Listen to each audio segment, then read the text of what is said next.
Bumubuhos ang ulan ng gabing yon. Malakas, marahas at parang gustong burahin ang lahat ng dumi sa mundo.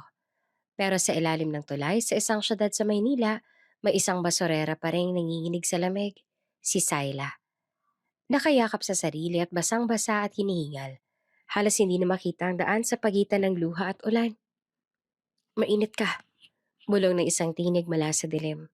Nilingon niya at sa unang pagkakataon ay nasilayan niya ang lalaking nakasilong sa itim na payong. Matangkad, disente at parang galing sa ibang mundo. Si Victor, ang bilyonaryong laman ng mga balita. Ang lalaking hindi kailanman lalapit sa basurang kinalalagyan niya ngayon. Pero heto ito, nakayuko, hawak ang noon niya. At sinabing, sumama ka sa akin. Mataas ang lagnat mo, pero hindi ka hahayaang mamatay ka rito.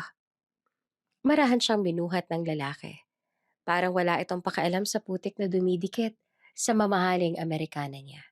At sa bawat takbang papasok ng sasakyan, lalo lang lumalalim ang tanong ni Victor sa isip. Dahil sa ilalim ng maputlang liwanag ng poste, nakita niya ang locket na nakasabit sa leeg ni Syla. Ang parehong locket na matagal niya nang ipinahahanap. Bago ka pa lang sa channel neto, ibang kwento ni Ate Jane, istorya mo, ikwento ko. Huwag kalimutang pindutin ang notification bell at subscribe button.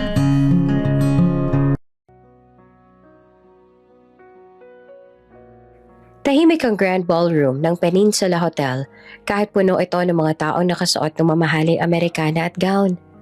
Ang malalaking ilaw sa kisame tila mga bituin na nakabitin.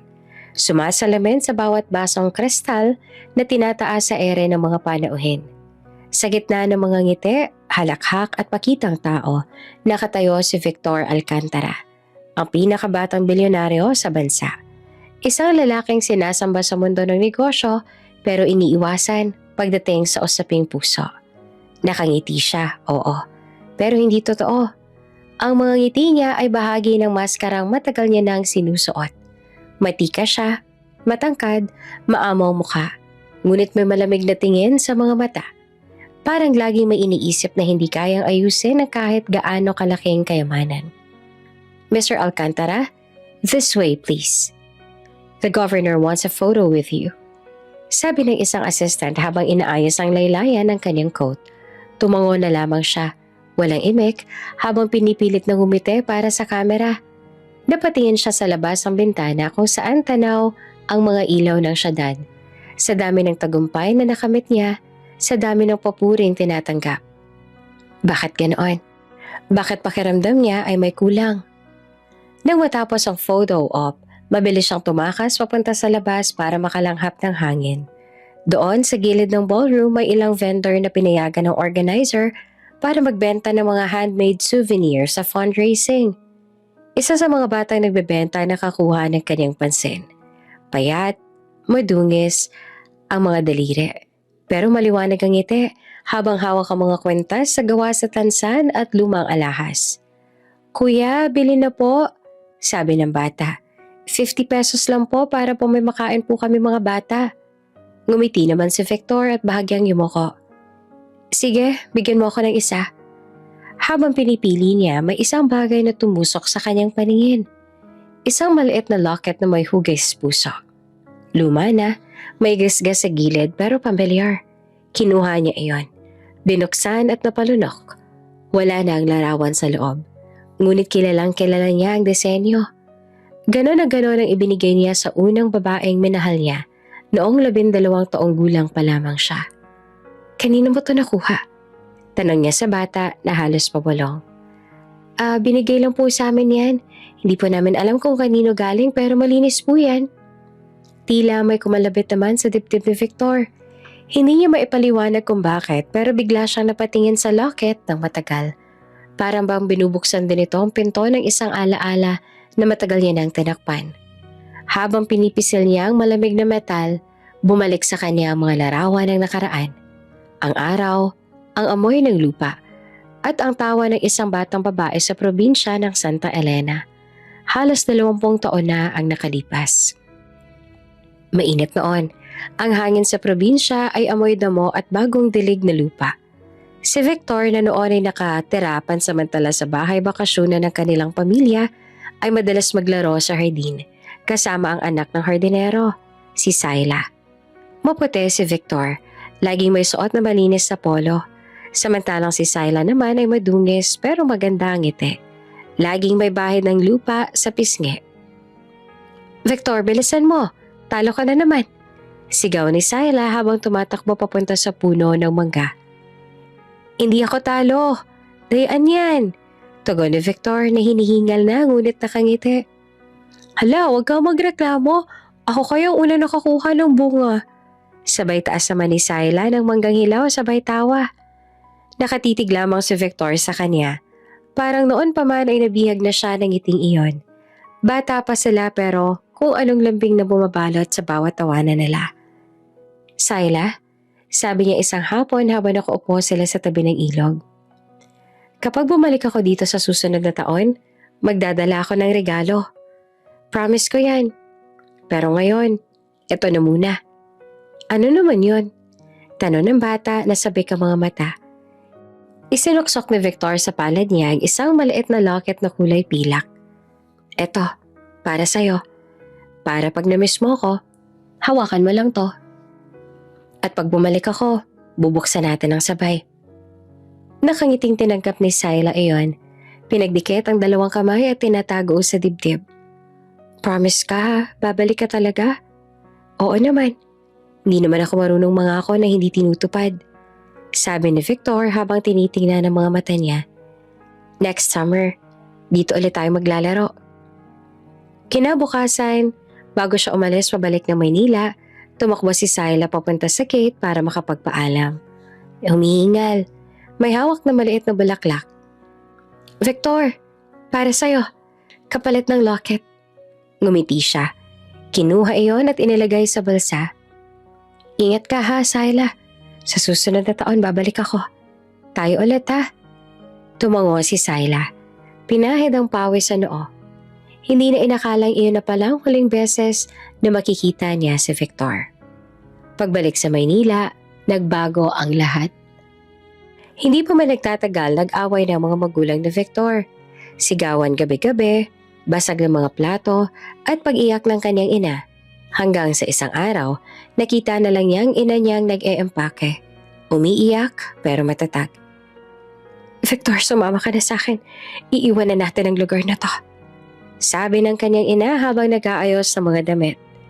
Pero dumating ang kanyang ama na galit at sa pilitang hinila siya palayo. "Sasama ka sa akin. Sa akin ka. Hindi mo kailangang makasamang babaeng yan." "Papa, Mama!" Umiiyak na sigaw ng batang si Victor habang pinapasok siya sa sasakyan. Mula noon, hindi niya na muli nakita ang ina. Dinala siya ng ama sa ibang bansa para mag-aral. Doon siya lumaki, malayo sa Pilipinas. Malayo sa lahat ng alaala ng probinsya at kay Syla. Sa simula ay nagbibilang siya ng araw. Umaasang sa susunod na bakasyon ay makakabalik siya. Ngunit lumipas ang buwan, naging taon, at nawala na ang kanyang pangako sa alon ng panahon. Ano ang pangalan ulit niya? Minsan ay tanong niya sa sarili habang nasa dormitoryo sa London. Sarah ba? Salma? Saina? Pero kahit anong pilit, hindi niya maalala ang buo. Hanggang sa dumating na ang araw na hindi niya na rin subukang alalahanin. Ngayon sa kasalukuyan, habang hawak ang locket na binili sa bata, tila binalikan siya ng lahat ng emosyong matagal niyang inilibing. Pinikit niya ang mata, huminga ng malalim, at muling dinig ang tinig ng batang si Syla sa kanyang isip. "Promise ha? Babalik ka kaagad?" "Talaga?" Hindi siya nakasagot noon. Pero ngayon, gusto niyang itama ang lahat ng hindi natupad. "Sir Victor?" Sabi ng assistant na lumapit sa kanya. "They're about to start the auction." Oo, sige, susunod ako." Mahinang sagot niya habang pinapasok ang locket sa bulsa ng coat. Ngunit habang papasok siya sa loob ng ballroom, iba na ang tibok ng kanyang puso. Para bang may kailangan na siyang puntahan. May kailangan na siyang hanapin. Kinagabihan na makabalik siya sa kanyang kondo, binuksan niya ang maliit na kahon sa ilalim ng drawer. Nandoon pa rin naman ang lumang bulaklak na pinatuyo niya noon. Ang ibinigay ni Sayla. Halos magkalasog-lasog na ito, pero malinaw pa rin naman ang alaala. To that girl, bulong niya. Kung nasan ka man, sana makita pa kita. Kinabukasan sa opisina niya sa Alcantara Holdings, hindi siya mapakali. Habang nagmi-meeting tungkol sa bagong proyekto, napapatingin siya sa bintana. Tila may ibang iniisip. Napansin naman iyon ng kanyang business partner. Victor, okay ka lang? You've been distracted since last night. Sabi ni Marcos, ang matalik niyang kaibigan. Napangiti siya ng pilit. Wala naman. May nakita lang akong bagay na nagpabalik ng mga alaala ko. Alin doon, ang ex mo? Pabirong tanong ni Marcos. Mas patagal pa sa ex. Childhood friend. Sagot niya sabay labas ang locket at pinakita rito. Ito, binigay ko sa kanya noon. Hindi ko alam kung paano napunta to sa Maynila. Napakunot ang noon ni Marcos. Nako, baka naman coincidence lang. Baka nga. Tugon ni Victor. Ngunit halata sa boses niya na ayaw niyang tanggapin ang dahilang iyon. Pero kung hindi, gusto kong malaman kung nasan siya. Gusto kong malaman kung buhay pa siya. Ang dami mong koneksyon, kaya mong ipahanap yan, sabi ni Marcos. Pero, sigurado ka bang gusto mong balikan ang nakaraan? Alam mo na, hindi lahat ng pinto ay dapat buksan. Besides, you kinda have a painful past. Tahimik si Victor. Tumingin siya sa locket, tsaka marahang ngumiti. Hindi lahat ng pinto ay dapat buksan. Oo, pero may mga pinture na matagal nang sarado at baka kailangan ng silipin. Pag-uwi niya ng gabing iyon, binuksan niyang muli ang bintana ng kanyang penthouse. Sa ibaba, tanaw niya ang mga ilaw ng syudad, parang dagat ng mga bituin.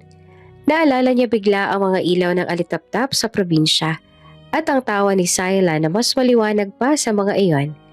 Marahan niyang hinawakan ng locket at pinisil ito. Maghahanap ako, bulong niya. Kahit ilang taon pang lumipas, gusto ko malaman kung nasan ka.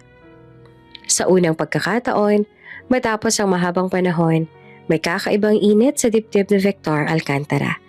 Hindi ito galing sa tagumpay, hindi sa pera, kundi sa alaala ng isang batang babaeng minsan niyang iniwan sa ulan. At sa gabing iyon, habang tahimik na bumubuhos ang ulan sa labas ng bintana, ipinangako niya sa sarili na hahanapin niya ang batang iyon. Hindi pa niya alam kung bakit, pero sigurado siya sa isang bagay. Ang locket na to ay hindi basta alahas. Isa itong paalala, isa itong pangako, at balang araw, gusto niyang tuparin iyon. Tahimik ang madaling araw sa gilid ng riles. Ang hangin ay amoy usok ng tambutso, pinaghalong alikabok at basura. Sa ilalim ng poste ng ilaw na tila pagod na rin, may isang babaeng dahan-dahang nagsisiksik ng mga bote sa sako. Ang pangalan niya ay si Sayla de la Cruz. Payat, maputla, pero matatag ang mga mata. Sa bawat pagyuko niya, naririnig ang kaluskos ng plastik at lata. Parang tugtugin ang araw-araw niyang pakikibaka. Sayla, mauna na ako ha. May nadaanan akong bagong tapunan sa kabilang kanto. Sigaw ng isa niyang kasamang namamasura. O sige Rona, ingat ka ha. Baka may dumaan na truck dyan. Sagot niya sabay kaway. Pagkaalis ng kasama, naupo siya saglit sa gilid ng daan. Pinunasan niya ang pawis sa noo gamit ang punit na panyo. Tsaka tumingala sa langit. Walang bituin, tanging kalabuan ng ulap at usok. Ngunit kahit nagkanoon may ngiti sa kanyang labi. Hindi niya alam kung bakit pero kahit gaanong kahirap ang buhay, palagi pa rin siyang umaasa. Sa ilalim ng maruming t-shirt niya, may nakasabit na maliit na locket. Luma na ito. May kalawang sa gilid pero sa kanya, iyon ang pinakamatibay na alaala ng kabataan. Alaala ng isang batang lalaking nangakong babalik. Ngunit hindi na bumalik kailanman. Noong unay masaya ang buhay nila sa probinsya. Si Sayla ay anak ng hardinero sa bahay bakasyunan ng mga Alcantara. Tahimik na lugar iyon. Puro puno ng mangga at may lawa sa likod ng bahay. Doon niya nakilala si Victor Ang batang mayaman na anak ng among banyaga ng tatay niya. Magkaiba man sila ng mundo, pareho silang may kabataan na puno ng tawanan. Pero nang ipasara ng pamilya Alcantara ang bahay bakasyonan, matapos maghiwalay ang mga magulang ni Victor, biglang nagbago ang lahat. Iyon ang unang malaking bagyong tumama sa buhay ni Syla. Lumipas ang mga araw, linggo, buwan at taon. Wala nang bumalik. Wala nang Victor na dumaraan sa hardin. Hanggang sa tuluyang malugmok sa lungkot ang kanilang ama. Isang gabi habang kumakain sila naglugaw sa lumang mesa, nagsalita ang kanyang ama. Syla anak, pasensya ka na ha. Wala na tayong trabaho. Ipinasara na ng mga may-ari ang bahay. Pero hindi ka dapat matakot. Maghahanap ulit si tatay. Ngumiti naman si Syla kahit kumakalam na ang sikmura. Hindi bali po tay, tutulungan ko kayo. Magbebenta ho ako ng gulay sa palengke. Hinaplos naman ng ama ang kanyang buhok. Hindi mo na dapat inaalala yan, bata ka pa. Mag-aral ka na muna. Ngunit kinabukasan sumubok ang tatay niya magtrabaho bilang electrician sa bayan. Doon nangyari ang trahedya. Habang nagkaayos ang poste, nadala si Tot na kuryente. Wala na siyang malay nang dinala sa ospital. Pag uwi nila mula sa libing, tahimik lamang si Syla. Yakap ang kanyang ina at ang bagong silang niyang kapatid na lalaki. Simula noon bumagsak ang mundo nila. Wala tayong choice anak, sabi ng kanyang ina isang umaga habang nag-iempake ng mga damit sa lumang bag. Pupunta tayo na Maynila. Doon baka may trabaho ako. Anong trabaho po? Tanong naman ni Syla na kinikilig sa takot. Kung ano lang meron, hindi naman pwedeng mawalan ng pag-asa para ito sa inyo ng kapatid mo. Tumango siya kahit hindi naiintindihan lahat. 2 araw silang bumiyahe. Pagdating sa Maynila, sinalubong sila ng amoy ng usok, sigawan ng mga jeep.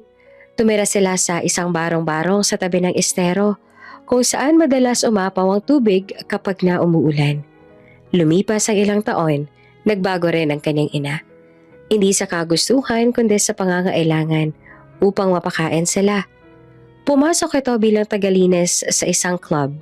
Noong una, okay pa. Pero kalaunan, tinanggap na rin ito ang trabahong hindi niya ipinagmamalaki. Isang gabi, nagising si Syla at nakita ang ina niyang umiiyak habang nag-aayos ng buhok sa harapan ng salamin. Nay, saan po kayo pupunta? Tanong niya. Trabaho lang anak. Sagot naman ng ina, pilit na humiti. Para may pambili tayo ng gatas ng kapatid mo. Pero nay, gabi na. Delikado na po. Babalik ako agad, promise.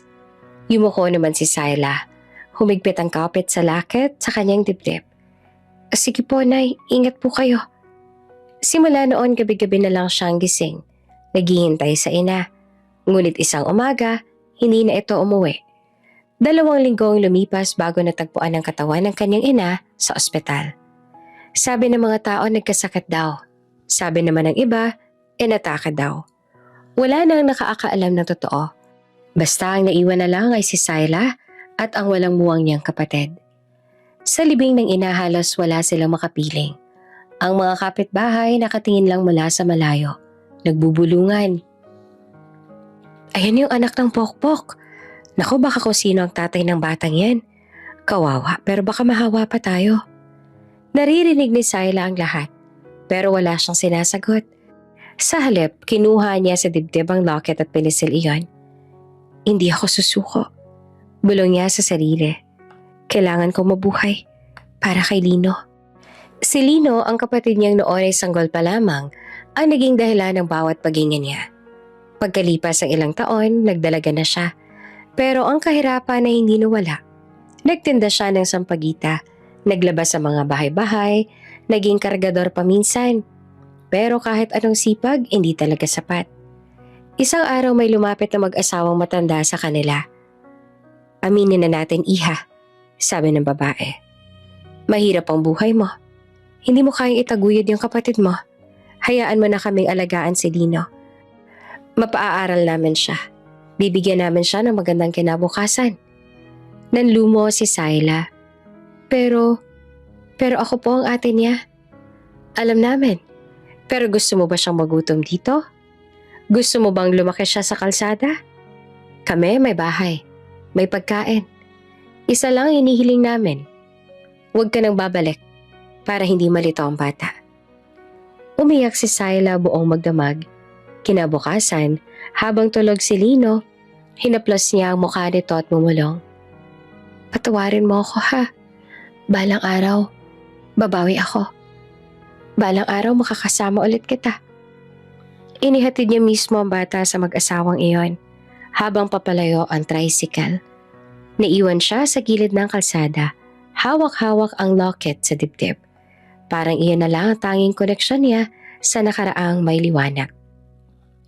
Lumipas sa mga taon, minsan pinapayagan siyang dumalaw sa subdivision kung saan nakatira ang kapatid. Pero habang tumatagal, nagbago na rin ang lahat. Si Lino na noon ay batang mahiyain at mapagmahal ay tila unti-unting lumalayo. Isang hapon kumatok siya sa gate. Lumabas ang kapatid niya ang halos teenager na.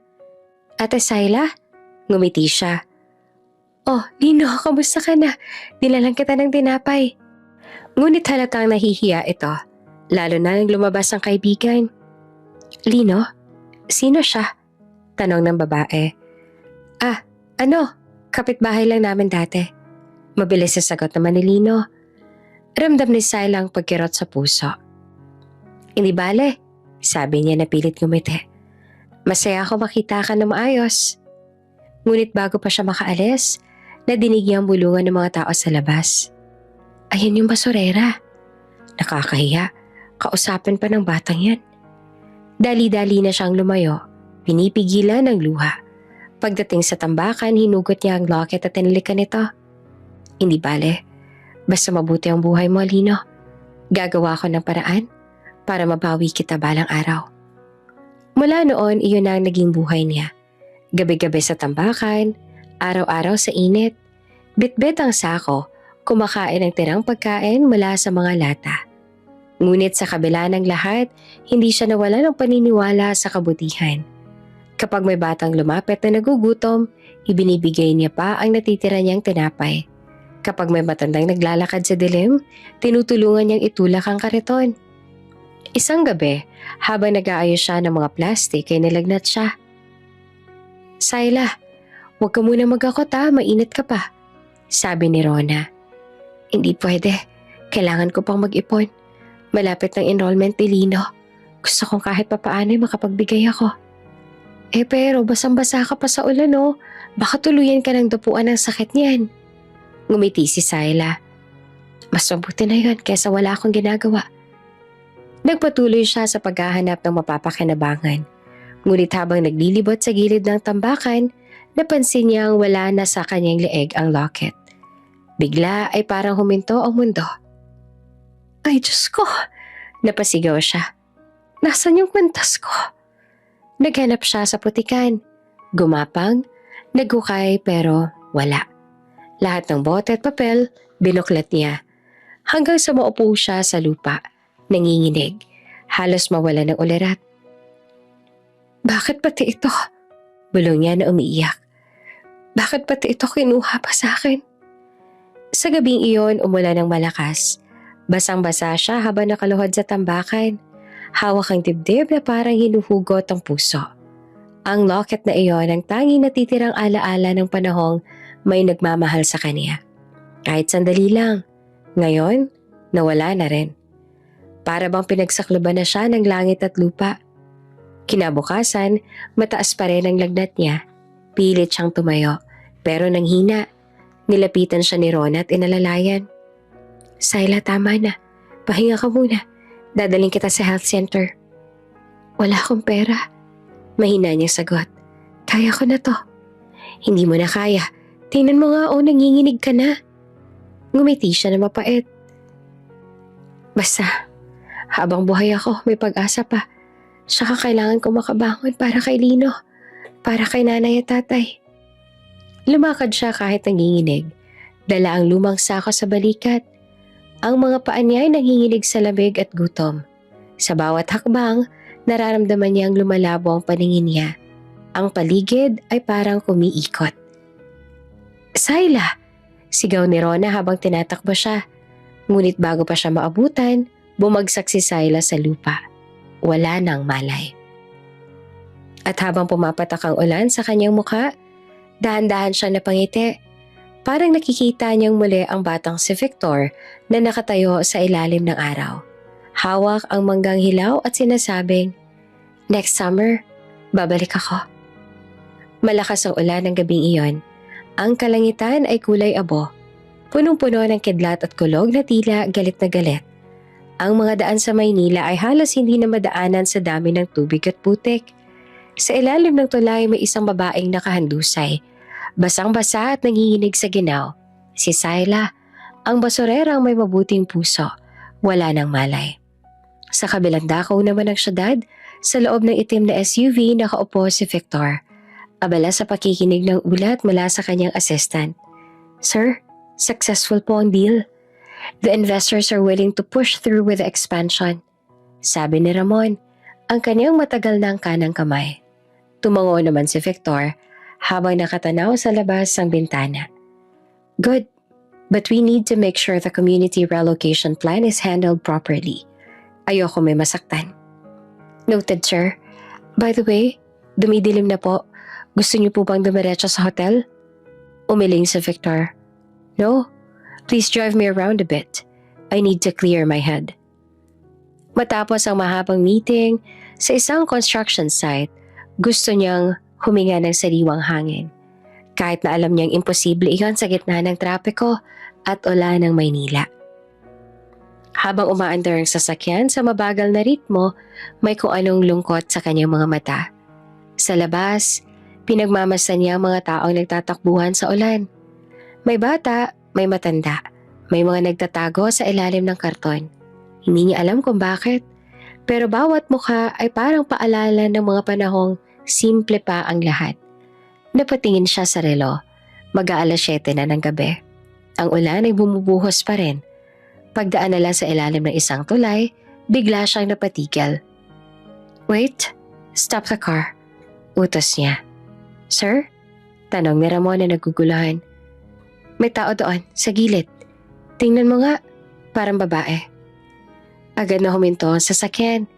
Binuksan ni Victor ang payong at bumaba.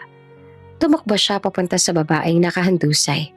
Basang-basa na ito, maputla at tila hindi na humihinga. Miss, can you hear me?" Sigaw niya sa bayuko. Walang sagot.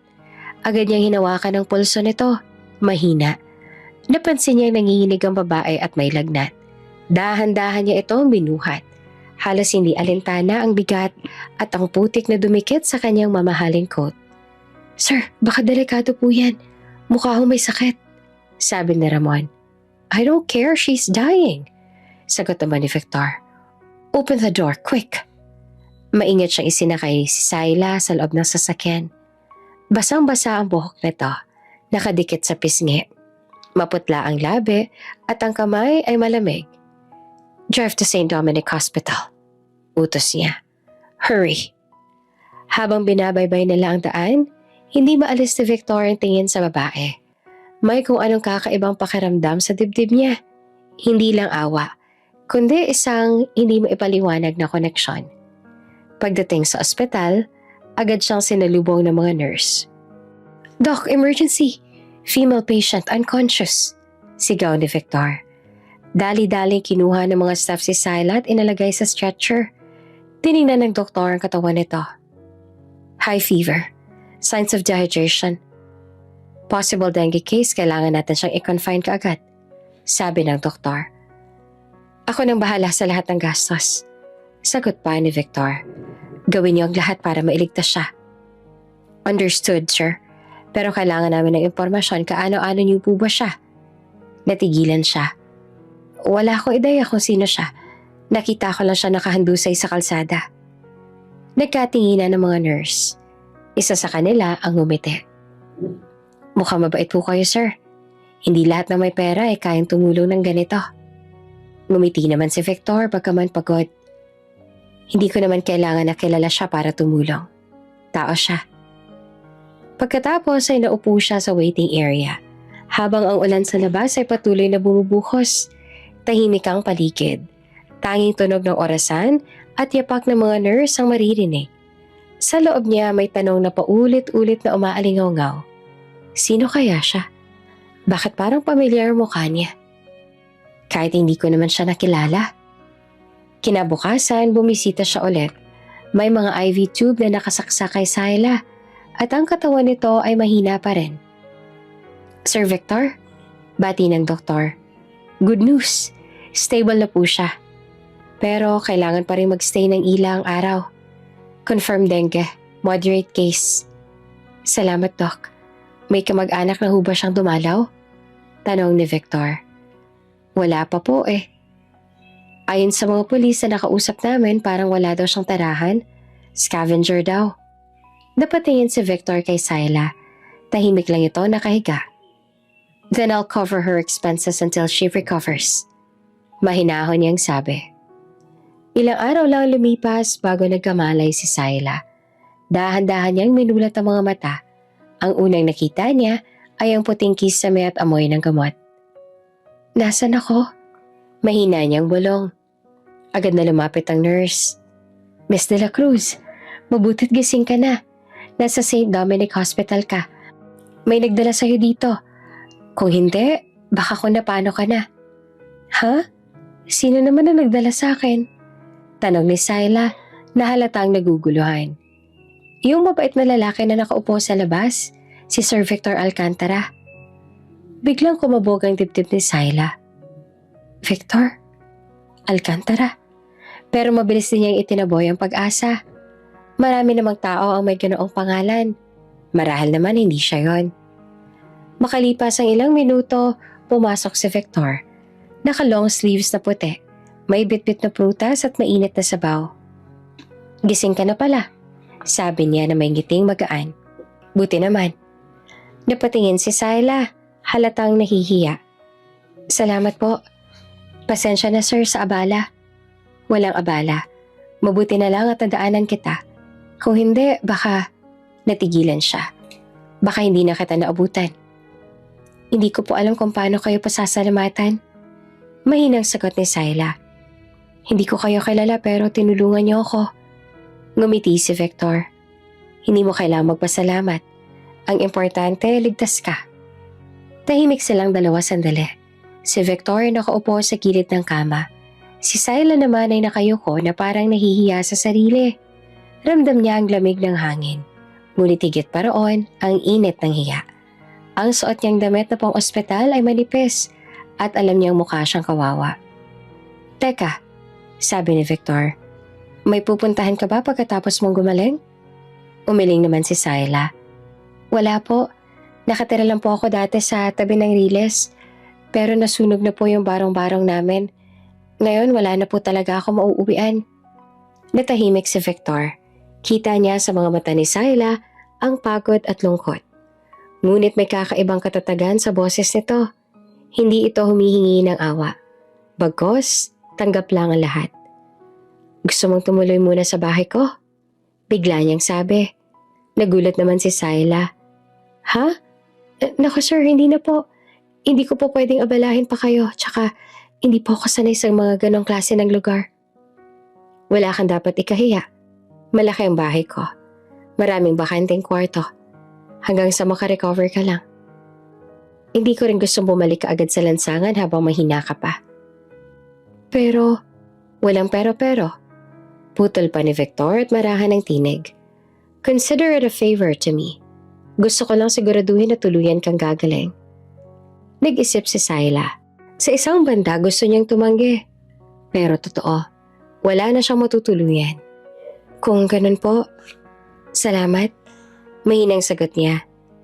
Pero promise po kapag gumaling na ako, aalis din po ako agad. Walang problema. Sagot ni Victor sabay ngiti. Kinabukasan, dinala siya ni Victor sa mansyon. Habang nasa loob ng sasakyan, nakadungaw si Sayla sa bintana.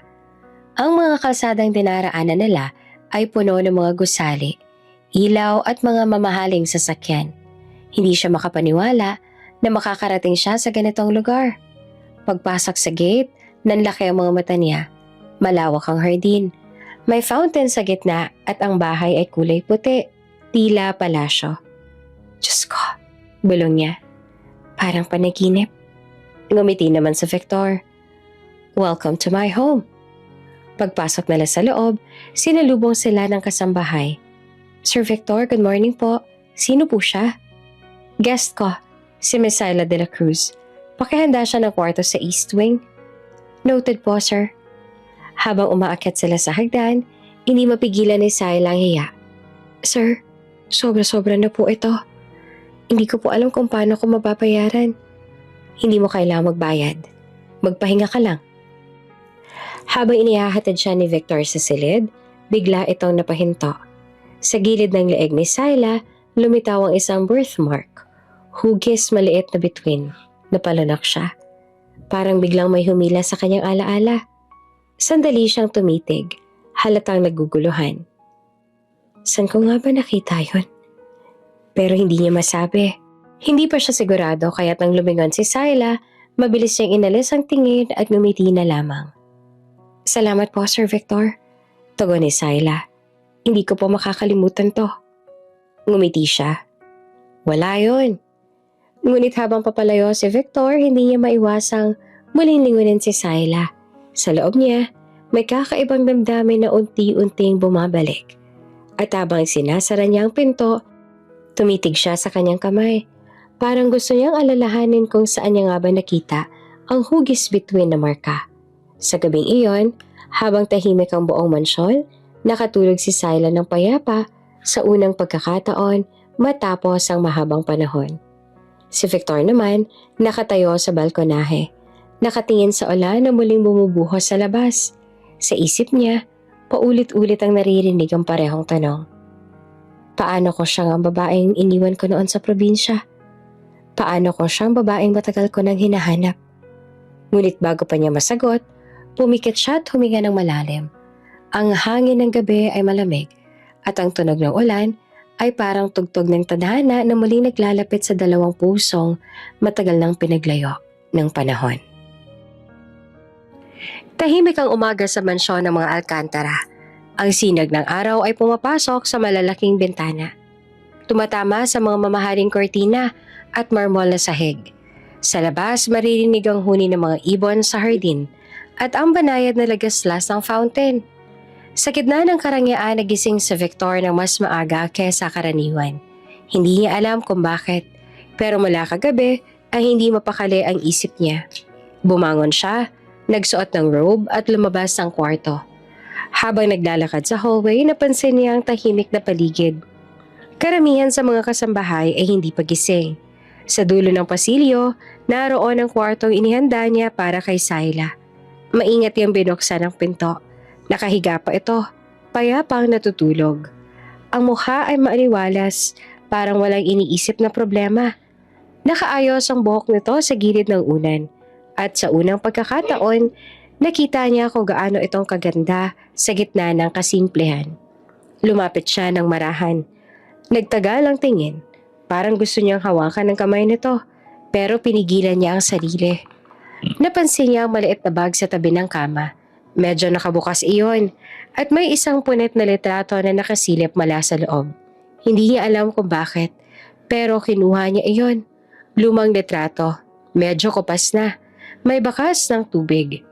Sa larawan may batang lalaki at isang batang babae na nakaupo sa ilalim ng puno ng mangga. Nakangiti ang dalawa, may hawak na prutas at sa likod nila ay isang lumang bahay sa probinsya. Natigilan si Victor. Pamilyar sa kanya ang eksenang iyon. Parang huminto ang oras. Ang batang lalaki sa litrato ay siya mismo. Hindi pwedeng. Mahina niyang sabi habang tinitingnan ang larawan. Syla? Napalunok siya. Naramdaman niyang bumilis ang tibok ng puso. Bumalik sa kanya ang mga alaala ng kabataan. Ng araw na naglalaro sila sa ilalim ng mangga. Ng mga tawa at ng pangakong babalik siya. Kapag bakasyon ulit, Victor, maglalaro tayo ulit dito ha? Oo naman, Syla. Promise. Ngunit hindi na nangyari iyon. Umalis na siya noon at hindi na nakabalik. Ngayon, heto siya. Nasa harap ng babaeng matagal ng bahagi ng nakaraan. na hindi niya inakalang muli niyang makikita. Maingat niya yung sinuksok muli ang retrato sa bag ni Syla. Tumingin siya rito, bahagyang ngumiti. May kakaibang saya sa dibdib niya. Isang kaligayahang matagal niya nang hindi nararamdaman. Pero kasabay noon ang takot. Paano ko malaman niya kung sino ako? Paano ko isipin niyang naaawa lang ako sa kanya? Huminga siya ng malalim. Hindi ko muna sasabihin. Mahinahong bulong niya. Hindi pa sa ngayon. Nang magising si Syla, nakaupo na si Victor sa veranda. May hawak na tasa ng kape. Amoy na amoy niya ang aroma ng barako. At ang hangin naman ng umaga ay malamig at masarap sa pakiramdam. Magandang umaga, Sir Victor. Bati niya sa bayo ko. Magandang umaga rin. Kamusta ang pakiramdam mo? Mas magaan na po. Wala na rin po ako lagnat. Salamat po sa lahat. Good. Magpahinga ka rin muna ng ilang araw. Hindi ka pwedeng biglain. Ngumiti naman si Syla. Kahit po gusto kong magpahinga, kailangan ko na pong bumalik sa trabaho. Baka mawala na ako ng pinagbubuhatan. Trabaho? Ano bang ginagawa mo bago kita makita? Namamasura po, sir. Sagot niya na walang pag-aalinlangan. Sa payatas po ako kadalasan. Nag-iipon po ako ng bote at bakal. Binibenta ko po sa junk shop. Napakunotang noon ni Victor. At gusto mong bumalik doon agad? Wala naman po akong ibang paraan para mabuhay. At saka may kailangan po akong mapag-ipunan. Sagot ni Syla sabay tingin sa sahig. Ano naman yun? Tanong ni Victor. Napatingin si Syla sa malayo. Ang kapatid ko po, si Lino.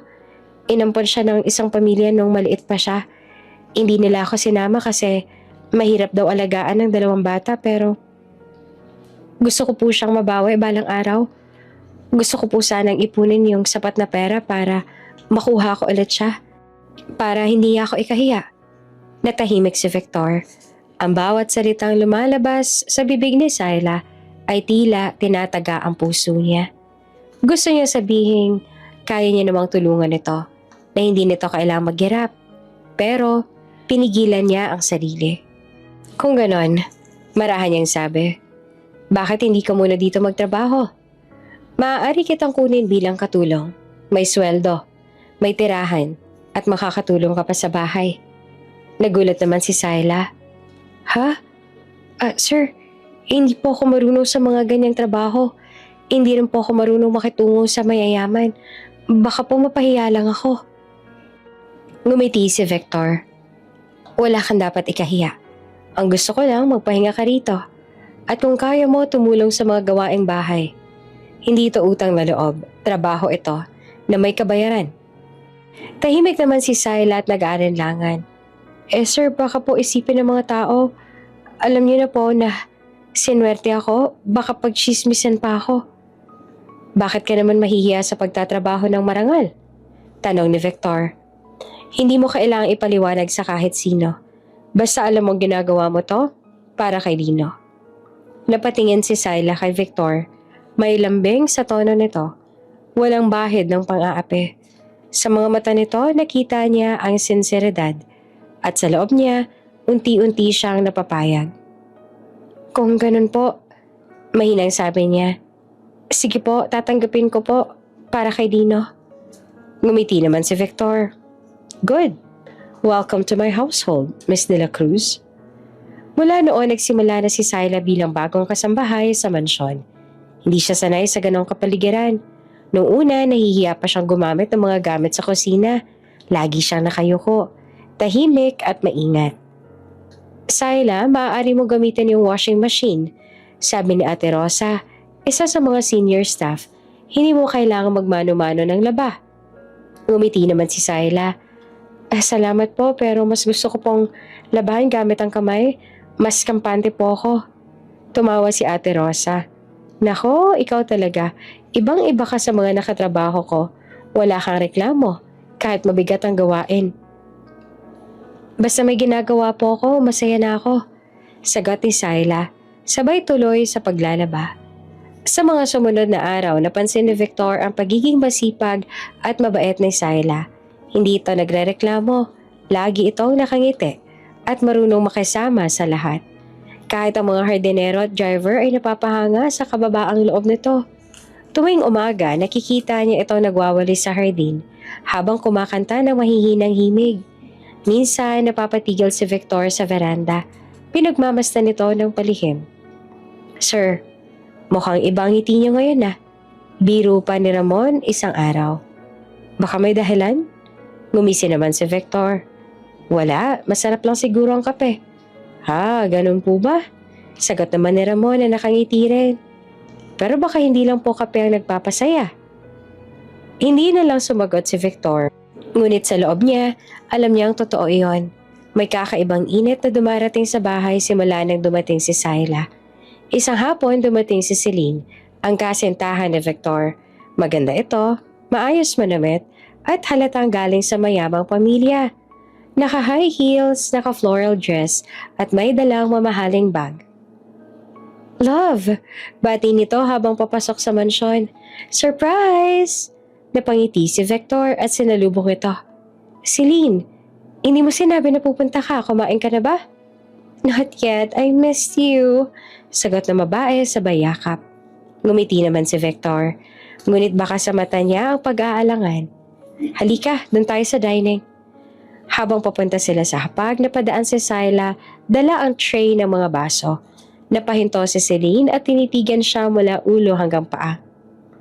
Victor? Mahinang tanong ni Celine. Sino siya? Siya? Isa sa mga bagong kasambahay. Sagot ni Victor. Bago lang. Ngumiti naman si Syla na halatang kabado. Magandang hapon po, ma'am. Ako po si Syla. Ngumiti rin sa Celine. Ngunit may bahagyang pagtataka sa mukha. Syla, magandang pangalan. Matagal ka na ba nagtatrabaho dito? Baguhan lang po, ma'am. Sagot naman ni Syla sa bayuko. Habang nag-uusap sila Victor at Celine, napansin ng babae kung paanong palihim na sumusulyap si Victor kay Syla. Hindi man halata sa iba, ngunit ramdam ni Celine ang kakaibang lambing sa tingin ng kasintahan. Kinagabihan habang magkasama silang nagkakape, nagsalita si Celine. Victor, may itatanong sana ako. Sino ba talaga yung kasambahay mo? Tumingin naman si Victor, seryoso ang mukha. Tulad niya ng sabi ko, bago lang siya rito. Nakita ko siyang walang malay sa kalsada. Tinulungan ko lang. Tinulungan? Ganon lang ba yun? Tanong ni Celine. Medyo may halong selos. Hindi ko alam kung ako lang ba, pero ibang tingin mo sa kanya kanina. Celine, wag mo nang lagyan ng kahulugan. Isa lang siyang babaeng nangangailangan ng tulong. Tumahimik si Celine. Alam mo minsan, hindi mo kailangang sabihin para makita akong totoo. I trust you, Victor. Pero sana alam mo kung anong ginagawa mo. Tumango si Victor. Alam ko. Ngunit na makaalis na si Celine, matagal siyang nanatiling tahimik. Hindi niya alam kung ano nga ba talaga ang nararamdaman niya. Samantala, sa kalagitnaan naman ng gabi, habang tahimik ang buong mansyon, kinuha ni Victor ang cellphone at tinawagan ng kanyang abogado. Attorney Del Rosario, sabi niya, may gusto akong ipahanap sa'yo, pero gusto ko manatiling anonymous ang lahat. Ano po yun, sir? May batang lalaki, pangalan Lino de la Cruz. Inampun daw ilang taon na ang nakakaraan. Gusto ko malaman kung nasan siya ngayon at kung anong kalagayan niya. Pero walang makakaalam na ako nag-utos. Sige po, sir. Gagawan ko po ng paraan. Salamat, attorney. Huwag mong kalimutan. Walang iba makakaalam. Pagkababa ng tawag, napatingin si Victor sa litrato nila ni Syla nung bata pa. Kinuha niya ito mula sa drawer ng opisina. Tutuparin ko na ngayon ang pangako ko noon, Syla. Mahina niyang sabi. Hindi ko man masabi sa'yo kung sino ako, pero sisiguraduhin kong makasama mo ulit ang kapatid mo. Yun ang utang ko sa nakaraan. Kinabukasan, abala si Syla sa pagwawali sa harapan ng bahay. Dumating si Victor, may bitbit na mainit na kape. Maaga ka na namang gising, sabi niya. Hindi po ako sanay na matulog ng mahaba, sir. Sagot ni Syla na nakangiti. Mas gusto ko po na may ginagawa. Ngumiti naman si Victor. Hindi mo kailangang magpakapagod. Pero alam mo, nakaka-inspire kang panoorin. Parang kahit anong bigat ng buhay, natututo kang umiti. Napatingin si Syla sa kanya. Kasi po, kapag tumigil ako sa paggiti, baka tuluyang mawala yung lakas kong lumaban. Kapag may pag-asa pa, kailangan mong kumapit. Tumango naman si Victor. Tama ka. At sa tingin ko, may parating na maganda para sa'yo. Hindi alam ni Syla na sa likod ng mga salitang yon ay may lihim palang plano si Victor. Plano niyang ibalik sa kanya ang kapatid. At baka sa proseso, pati ang matagal nang nawawalang bahagi ng kanyang puso. Mabilis na lumipas ang mga araw sa mansyon ng mga Alcantara. Sa bawat umaga, maririnig ang kaluskos sa mga walis sa hardin at ang kalansing ng mga plato sa kusina. Ang dating tahimik na bahay ay tila nagkaroon ng bagong sigla. Si Syla ang dahilan. Sanay na siya sa kanyang mga gawain. Gising na maaga, maghugas ng pinggan, magwawalis, maglalaba. Wala siyang reklamo. Kahit pagod, nakangiti pa rin siya. Ang mga kasambahay ay napamahal na sa kanya, lalo na si Ate Rosa na madalas niyang kasabayan sa almusal. Syla, sabi ni Ate Rosa habang nagtitimpla ng kape. Bihira na ako makakita ng katulong na kagaya mo. Tahimik, pero masipag. Parang may iniingatan sa puso. Ngumiti naman si Syla. Siguro po kasi sanay na ako mag-isa. Kapag may kasama ka na puro magulo, mas maganda na yung tahimik na lang. May pamilya ka pa ba? Tanong ni Ate Rosa. May isa po akong kapatid, si Lino. Inampun po siya ng ibang pamilya. Sagot ni Syla. Kaya kahit papaano po, nag-iipon ako baka sakaling balang araw makasama ko ulit siya. Napatingin si Ate Rosa. May awa sa mga mata. Mabuti ang puso mo, Syla. Sigurado akong darating ang araw na magtatagpo ulit kayo. Ngumiti naman si Syla, ngunit sa loob-loob niya ay may lungkot na hindi niya maalis. Sana nga po. Habang nagtatagal, napansin naman ni Victor na mas gumagaan ang loob niya tuwing kasama si Syla. Madalas siyang mahulay na kangiti habang pinagmamasa nitong nag-aayos sa mga halaman. Minsan ay napapaisip siya kung bakit ganoon ang pakiramdam. Hindi niya iyon maipaliwanag. Isang hapon, tinawagan niya si Syla sa veranda. Syla, may gusto akong ipakita sa'yo, sabi ni Victor. Ano po yun, sir? Tanong naman ni Syla habang nagpupunas ang kamay sa apron. Lumapit siya sa mesa kung saan nakalatag ang mga papeles at laptop. Eto, sabi ni Victor. Ito ang mga basic na dokumentong ginagamit sa negosyo. Mga invoice, contracts, financial statements. Naisip ko baka gusto mo matutunan kahit kaunti. Nagulat si Syla. Ako po, sir? Hindi po ako marunong sa ganyan. Hindi nga po ako nakatapos ng high school. Hindi mo kailangang maging accountant para matuto. Sagot naman ni Victor. Gusto ko lang na magkaroon ka ng kaalaman. Malay mo, diba? Balang araw magamit mo ito. Tahimik si Syla. Hindi ko po alam kung karapat-dapat ba akong turuan ng ganito. Syla, mahinahon niyang sabi. Lahat ng tao may karapatang matuto. Ang kaalaman, hindi lang para sa may pera. Kaya kung okay lang sa'yo, tuturuan kita kahit paminsan-minsan. Napayuko si Syla. Salamat po, sir. Hindi ko alam kung paano ko kayo mababayaran. Wala kang kailangang bayaran. Sabi ni Victor sabay ngiti. Basta, seryosohin mo lang. Mula noon tuwing gabi pagkatapos ng hapunan, nagkaroon na ng maikling session sila. Tinuturuan ni Victor si Syla kung paano bumasa ng mga dokumento, paano maglista ng kita at gastos at kahit simpleng English conversation. Repeat after me, sabi ni Victor isang gabi. Good morning, sir. Good morning, sir. Sagot ni Syla na pilit inaayos ang dila. Ngumiti naman si Victor. Very good. Mas maganda kung lalakasan mo pa ng kaunti. Good morning, sir. Sabi ni Syla sabay tawa. Tama, ganyan. Natatawa sagot naman ni Victor. See, you can do it. Napahawak sa dibdib si Syla. Naku, nakakahiya po. Ang pangit po pakinggan ng boses ko. Hindi. Sabi naman ni Victor. Maganda nga ang boses mo. Maaliwalas pakinggan. Para ka nagdadala ng liwanag sa paligid. Napatingin si Syla, bahagyang namula. Sir naman, sobra naman po kayo humakapuri. Tiningnan siya ni Victor ng matagal. Hindi ako nagpapatawa. Totoo ang sinasabi ko. Saglit silang natahimik. Ramdam nilang pareho ang kakaibang alon ng katahimikan. Parang may hindi nakikitang koneksyon na bumabalik sa pagitan nila. Ngunit pareho silang umiwas ng tingin. Natatakot sa kung anong ibig sabihin niyon. Isang araw, habang abala si Syla sa pagwalis, dumating si Celine. Maganda ito gaya ng dati. Ngunit halata sa mukha ang ines.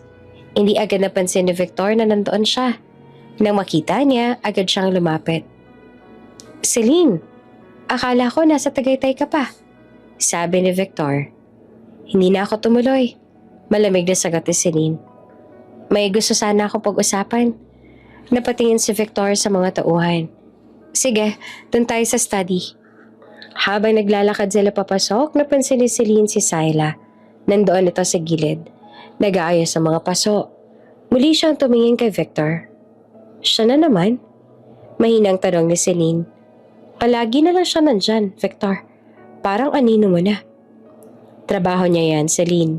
Sagot ni Victor na medyo naiirita. Wala kang dapat ipagselos. Hindi naman to tungkol sa selos eh, sagot ni Celine. Tungkol to sa kung anong tingin mo sa kanya. Pumasok sila sa study. Pagkasara ng pinto, doon ay tuluyang pumutok ang tensyon. Victor, sabi ni Celine, hindi ko alam kung anong meron sa babaeng yon. Pero halata namang may kakaiba ka ng turing sa kanya. Tinulungan mo siya, okay. Pero bakit mo pa siya tinuturuan? Bakit mo siya pinaglalaanan ng oras? Celine, ginagawa ko lang sa tingin ko ang tama. Sagot ni Victor. Pinipigilan ng boses. Nakita ko siyang naghihirap. Hindi ko naman siya kayang pabayaan. Hindi mo siya kayang pabayaan? Ulit ni Celine, puno ng panunumbat. Marami namang mahirap, Victor.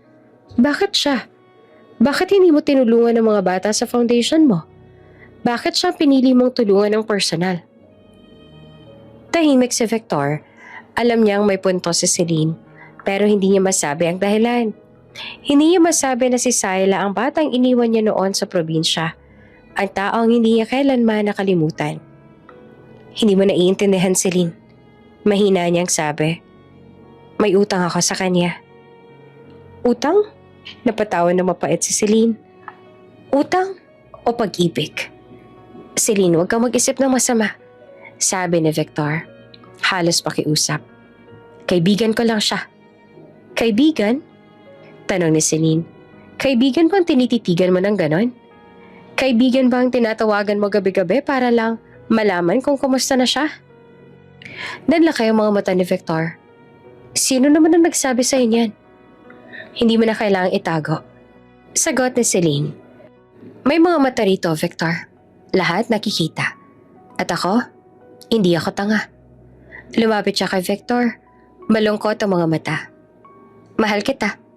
Pero hindi ko kayang manood unti-unti kang nahuhulog sa iba. Kung gusto mong tulungan siya, tulungan mo. Pero huwag mong sirain ang atin. Tahimik si Victor. Celine, hindi ko sinasadyang masaktan ka. Pero sinasaktan mo pa rin ako. Sagot ni Celine bago ito lumabas ang kwarto at luhaan. Sa labas ng pinto, sa kabilang hallway nakatigil si Syla. Narinig niya ang huling bahagi ng pag-uusap. Nanginginig ang kamay ni Syla. Hindi niya alam kung anong mararamdaman. Naramdaman niyang parang lumiit ang mundo. Bumalik sa kanya ang lahat ng sakit ng kahapon. Ang mga panlalait, ang mga tawag sa kanya bilang basurera, anak ng babaeng tinatawag nilang pokpok. Akala niya dito sa mansyon may bagong simula siya, pero mali pala.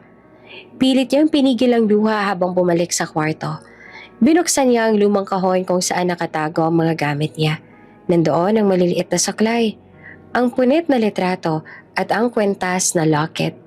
Hawak iyon ni Victor ilang araw nang nakalipas bago ibalik. Pinunasan niya ang locket. Parang may inaasahang sagot mula roon. Bakit ganito? Mahinang sabi niya. Bakit palagi na lang naaawa sa akin ng mga tao?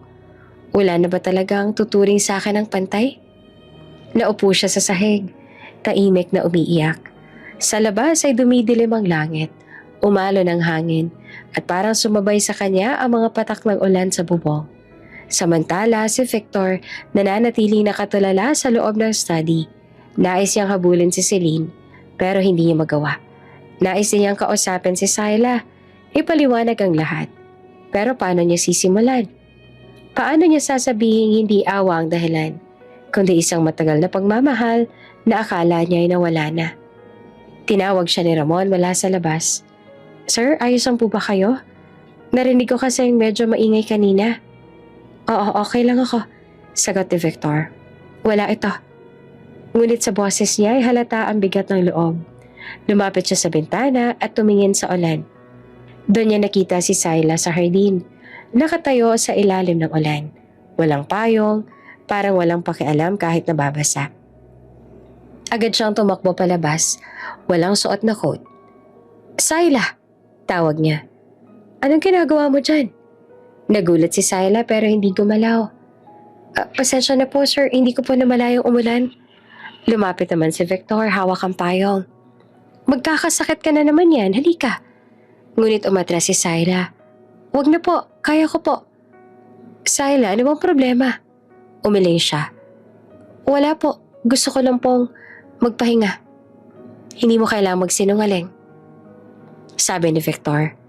"May narinig ka ba?" Tahimik si Syla, pero baka sa mga mata ang luha. "Salamat po sa lahat ng tulong ninyo Sir Victor pero ayoko pong maging pabigat. Babalik na lang po ako sa dati kong trabaho."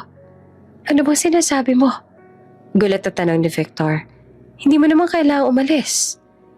"Hindi po ako bagay rito," sagot ni Syla. Pilit na pinapatahan ang sarili. "Hindi ho ako kasing linis o kasing yaman ng mga taong nakapaligid sa inyo. Baka nakakalimutan ninyong isa lang akong basurera." "Syla, hindi kita tinitingnan sa ganoong paraan." "Pero ganun po yun," putol niya. Tuluyan ang bumuhos ang luha. "Kahit anong gawin ko, kahit alam kong naaawa lang kayo, wala naman akong halaga sa inyo kundi yun." Natigilan si Victor at hindi siya makasagot. Gusto niyang yakapin ito. Gusto niyang sabihing mali siya. Pero bago pa siya makapagsalita, tumalikod na si Syla at pumasok sa loob ng bahay. Basang-basa, nanginginig. Naiwan si Victor sa ulan. Hawak pa rin ang payong, habang bumubuhos ang ulan sa paligid. Hindi niya alam kung paano babawiin ang pagkakamaling hindi naman niya sinadya. Pagkatapos ng tensyonadong araw ng alitan sa pagitan ni Victor at Celine, tumahimik ang buong mansyon. Parang may alon ng bigat na hindi maipaliwanag sa paligid. Si Syla naman tahimik lang sa kanyang kwarto sa itaas ng servants' quarters.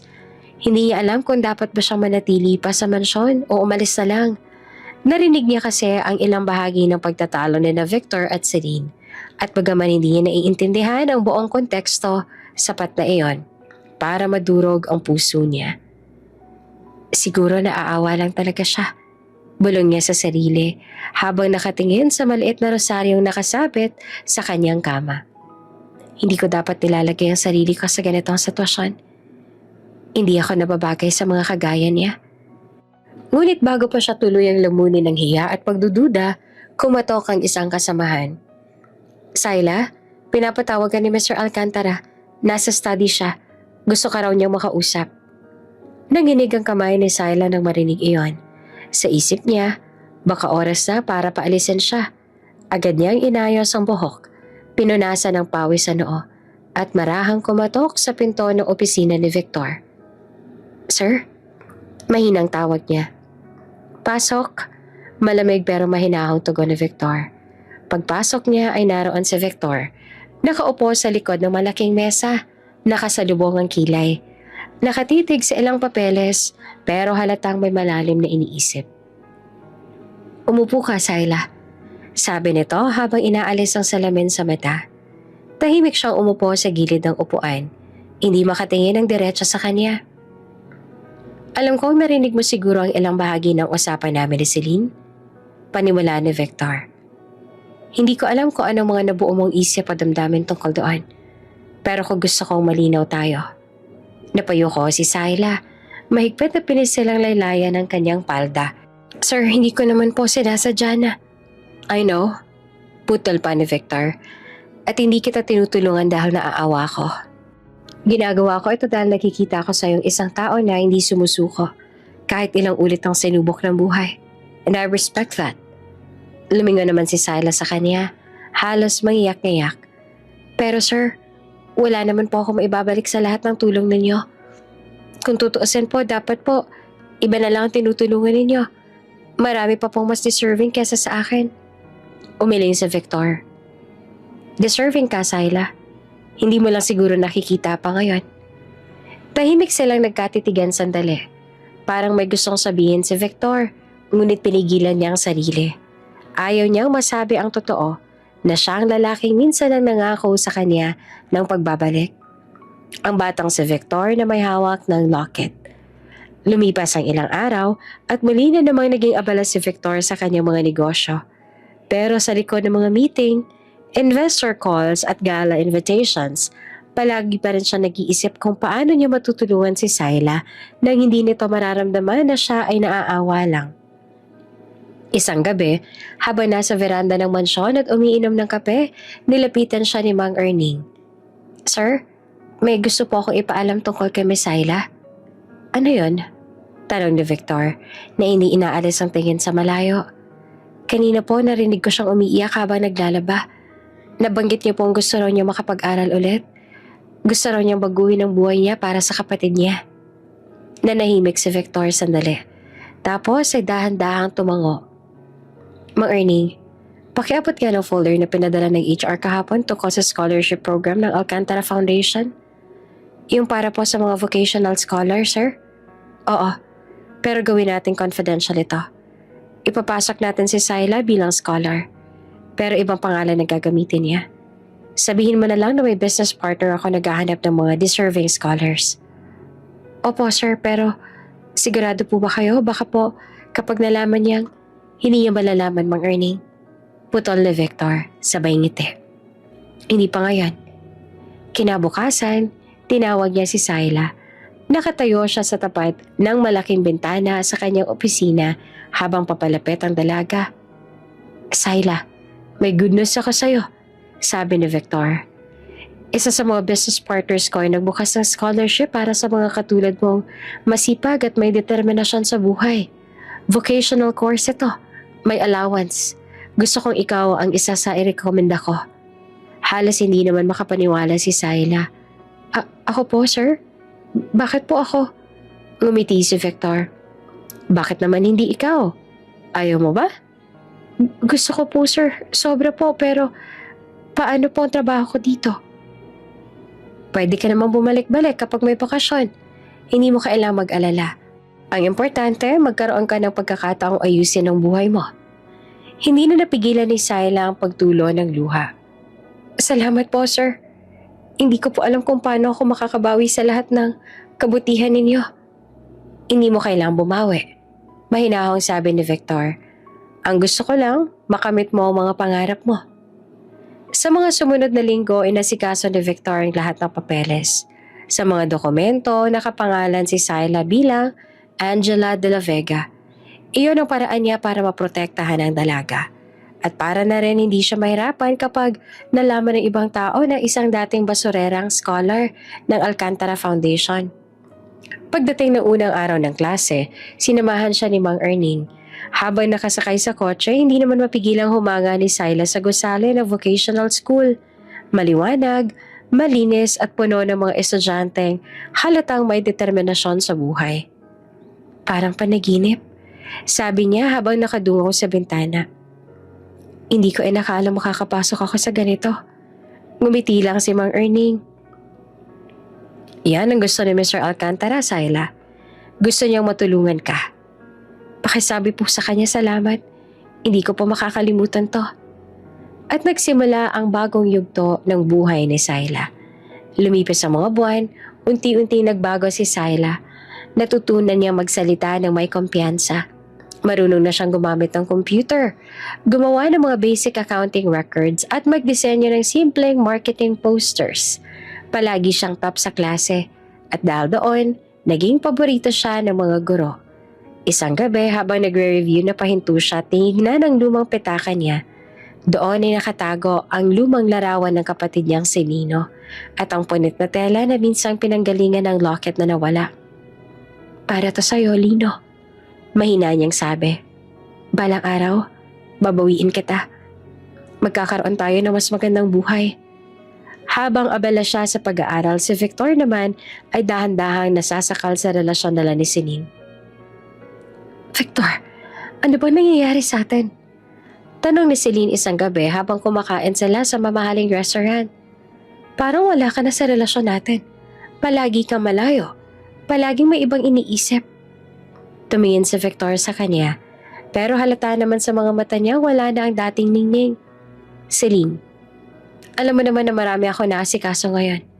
May mga proyekto, may mga foundation work." "Foundation work?" Napatawa si Celine na mapait. "Kung foundation work lang yan, bakit parang mas masaya ka pa kapag pinag-uusapan mo ang mga scholars mo kesa sa atin?" Hindi na nakasagot si Victor. Alam niyang may katotohanan sa sinabi nito. "I'm not blind, Victor." Patuloy pa ni Celine. "Alam ko may kakaiba sa'yo nitong mga nakaraang buwan. May mga sandali na ngumingiti ka nang hindi mo namamalayan. Tapos bigla kang tatahimik kapag tinatanong ko kung bakit." Tumayo si Victor, huminga ng malalim. "Celine, hindi ko rin alam kung anong nangyayari sa akin. Pero siguro, kailangan nating magpahinga muna." Napatitig si Celine sa kanya. "So that's it? After everything, ganun lang?" Tahimik si Victor. Hindi niya kayang sabihin na ang dahilan ng lahat ay isang babaeng hindi man lang alam na siya pala ang lalaking minsang nangako sa kanya ng pagbabalik. Isang taon ang lumipas, nakatapos si Syla ng kanyang vocational course na may karangalan. Sa graduation, isa siya sa mga piniling magbigay ng mensahe sa mga estudyante. "Hindi ko akalain na mararanasan ko ang ganitong araw," sabi niya sa kanyang talumpate. "Noong araw, halos wala akong makain. Pero ngayon, narito ako, dala ang bagong pag-asa. Sa mga tulad ko nagmula sa hirap. Huwag ninyong isipin na hanggang doon na lang kayo. Palaging may paraan. Basta may puso at may taong handang maniwala sa inyo." Sa likod ng auditorium, tahimik na nakamasid si Victor, nakasuot ng simpleng polo at cap. Hindi siya nagpakilala, pero kitang-kita sa kanyang mga mata ang tuwa at pagmamalaki. Pagkatapos ng seremonya, lumapit siya kay Mang Erning. "Sabihin mo sa kanya, proud ako sa kanya." Mahinang utos niya. "Oo, sir. Pero hanggang kailan niyo itatago sa kanyang totoo?" Tumingin naman si Victor sa langit. Napapangiti siya ng malungkot. "Hanggang sa tamang panahon, Mang Erning. Hanggang sa handa na siya. At hanggang sa handa na rin ako." Habang papalayo siya sa auditorium, hindi niya namamalayang napalingon si Syla. Parang may pamilyar na presensya sa paligid. Isang init na parang matagal niya nang kilala. Pero paglingon niya, wala na. At sa loob ng kanyang dibdib, may kumislot na pakiramdam na matagal nang natutulog. Ang pag-asang muling makikita niya ang lalaking minsan nang nangako ng pagbabalik. Tahimik ang buong mansyon ng gabing iyon. Ang dating maingay na tunog ng piano ni Celine sa sala ay napalitan ng tila humagulgol na katahimikan. Matapos ang ilang linggo ng malamig na pakikitungo, sa wakas ay tuluyan na silang naghiwalay ni Victor. "Victor," mahinang sabi ni Celine habang nakatayo sa harap ng pinto, dalang isang maliit na maleta. "Ayoko magmakaawa sa isang lalaking hindi ako mahal." Hindi siya agad nakasagot. Nakatingin lang si Victor sa sahig, hawak ang tasa ng kape na matagal nang lumamig. "Hindi mo kailangang magmakaawa." Mahinahon niyang sagot. "Hindi ko rin ginusto na umabot tayo sa ganito." Tumawa pa si Celine, pero may pait sa bawat tunog. "Hindi mo ginusto, Victor? Ilang buwan kitang tinanong kung anong problema, pero palagi mo lang sinasabi na pagod ka lang. Hindi naman ako tanga. Nakikita ko kung paano ka tumingin sa kanya." Napatingin si Victor. "Celine, Hindi mo na kailangang itanggi. Putol pa ni Celine. Mahal mo siya, hindi ba? Yung babae na pinasok mo sa bahay na to bilang katulong. Yung kasambahay na scholar na halos araw-araw mo tinatanong kay Marining kung kamusta na. Hindi siya makatingin ng diretso kay Celine. Hindi rin niya kailangang sumagot dahil pareho nilang alam ang totoo. Alam mo, sabi ni Celine habang pinupunasan ng luha, hindi naman ako galit sa kanya eh. Galit ako sa'yo kasi hindi mo sinabi. Kasi pinaniwala mo ko ako pa rin ang tahanan mo. Pero matagal na pala akong bisita lang. Pagkasabi niya noon, tuluyan na siyang lumabas ng mansyon. Naiwan si Victor, nakaupo pa rin sa sofa. Nakatingin sa pinto na ngayon ay tuluyan nang nagsara. Lumipas ang mga araw, tahimik si Victor. Lalo siyang naging abala sa trabaho. Ngunit kahit gaano karami ang meeting at investor calls, hindi pa rin siya maalis sa isip ni Syla. Si Syla naman, ngayon ay isa ng opisyal na staff sa mansyon. Tumutulong siya sa ilang admin tasks. Tumutulong din sa accounting ng foundation. Masaya siya dahil sa wakas ay nagagamit niya na rin ang natutunan sa vocational course. At higit sa lahat, masaya siya dahil nakikita niyang muli na naman si Victor. Sir, sabi ni Syla isang umaga habang nag-aabot ng folder. Ito po yung report para sa foundation project sa Laguna. Inayos ko na po yung breakdown ng expenses. Salamat, Syla. Sagot naman ni Victor sabay ngiti. Magaling ka talaga. Namula ang pisngi ni Syla. Ginagawa ko lang po ang trabaho ko, sir. Ngumiti naman si Victor. Kung ganyan ba lahat ng tao sa kumpanya, baka wala na akong problema. Hindi naman po siguro, sagot ni Syla. Natawa ng bahagya. May mga problema pa rin po kahit saan. Tumingin si Victor sa kanya. Seryoso pero malambing. Siguro nga, kapag andyan ka, parang gumagaan ang lahat. Sandaling natigilan si Syla. May kung anong init na dumaloy sa kanyang dibdib. Ngunit agad din niyang ibinaling ang tingin sa papeles. Sir, may kailangan po ba kayong ipasuri? Umiling sa Victor. Wala na. Salamat, Syla. At mula noon, hindi na mapigilan ang paglapit nila sa isa't isa. May mga gabi na sabay sila nagkakape sa veranda. Nagkukwento tungkol sa mga simpleng bagay. Kung paano niya gustong bumalik minsan sa probinsya. Kung paano naman gusto ni Victor maranasan ang buhay na malayo sa negosyo at kasinungalingan ng lipunan. Alam mo, Victor, sabi ni Syla, minsan magkasama sila sa hardin. Ang ganda ng buhay ninyo. Pero parang ang lungkot din minsan. Parang hindi niya nararanasan ang kalayaan. Napangiti naman si Victor. Tama ka. Pero minsan kahit maraming pera, hindi mo pa rin mabibili ang kapayapaan ng loob. Tumingin si Syla sa kanya. Kung ganun, maswerte pa pala ako kahit papaano. Kahit mahirap, marunong pa rin akong tumawa. Maswerte nga ako na nakilala kita. Mahinang sagot ni Victor. Hindi man niya sabihin ng direkta, alam nilang pareho kung anong ibig niyang ipahiwatig. Ngunit ang kapayapaang iyon ay hindi magtatagal. Isang hapon habang naglilinis ng storage room si Syla, may natagpuan siyang lumang kahon na may nakasulat na Foundation Records. Sa loob may mga lumang papeles ng mga scholars. Nang buksan niya iyon, nakita niya ang isang folder na may pangalan. Angela de la Vega. Napanganga siya. Ito yung pangalan na ginamit ko Bulong niya. Binuklat niya iyon at doon niya nakita mga dokumento ng enrollment, tuition, receipts at bank statements.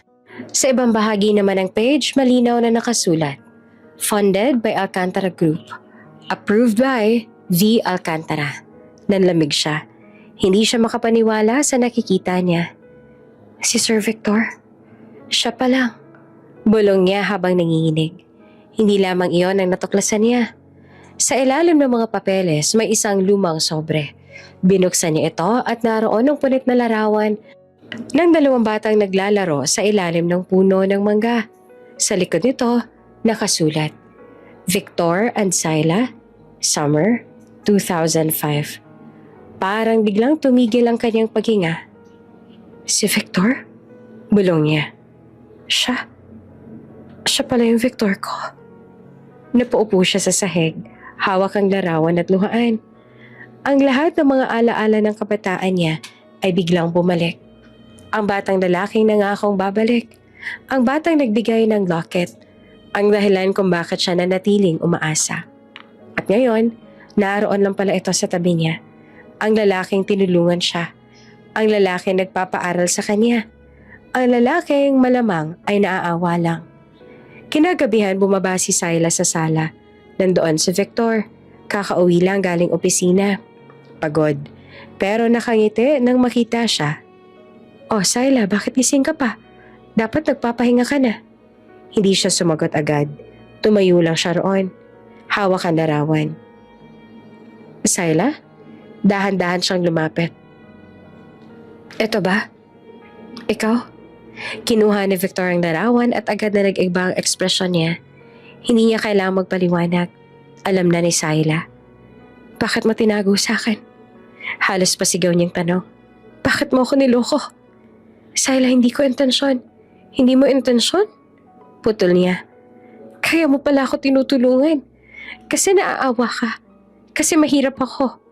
"Hindi totoo yan." Sigaw din ni Victor. "Ginawa ko to dahil gusto kitang tulungan. Hindi dahil naaawa ko." "Syla, alam kong galit ka. Pero pakinggan mo muna ako."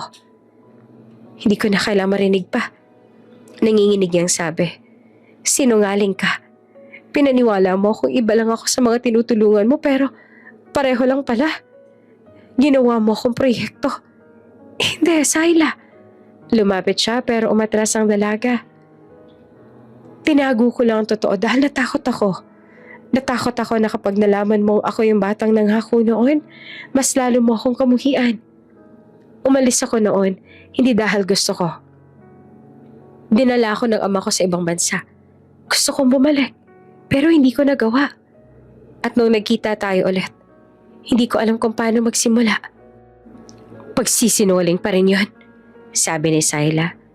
"Hindi mo malang ako pinagkatiwalaan ng katotohanan. Kung talagang may respeto ka sa akin, sana sinabi mo." Tahimik si Victor. Hindi niya alam kung paanong babawiin ang sakit sa mga mata ni Syla.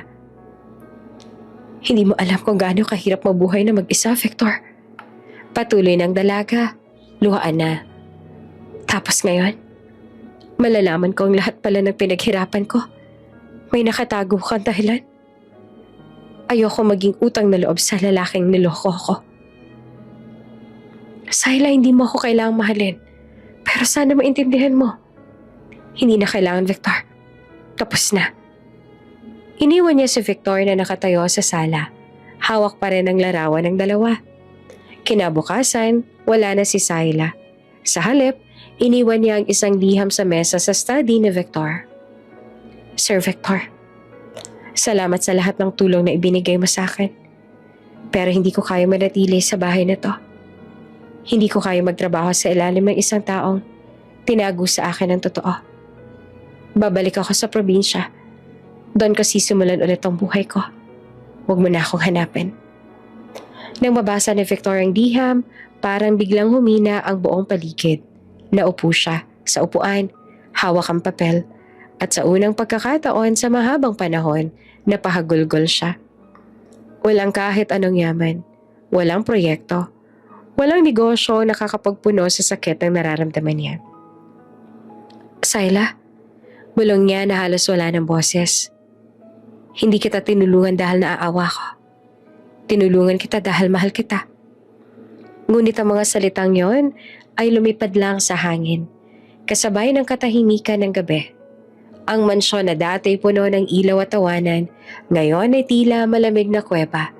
Sa gitna ng karangyaan ay naroon si Victor, isang bilyonaryong walang kaligayahan, nakaupong mag-isa, umiiyak para sa babaeng minsan niyang pinangakong babalikan. At sa labas, sa ilalim ng buwan, isang lumang bus ang tumatakbo patungo sa probinsya. Sa loob nito ay nakaupo si Syla, yakap ang maliit na bag at muling luhaan. "Hindi ka na siya kailangan," mahina niyang sabi, pilit na pinapalakas ang loob.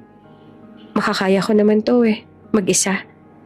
Pero sa ilalim ng lahat ng tapang, may puso pa rin siyang durog.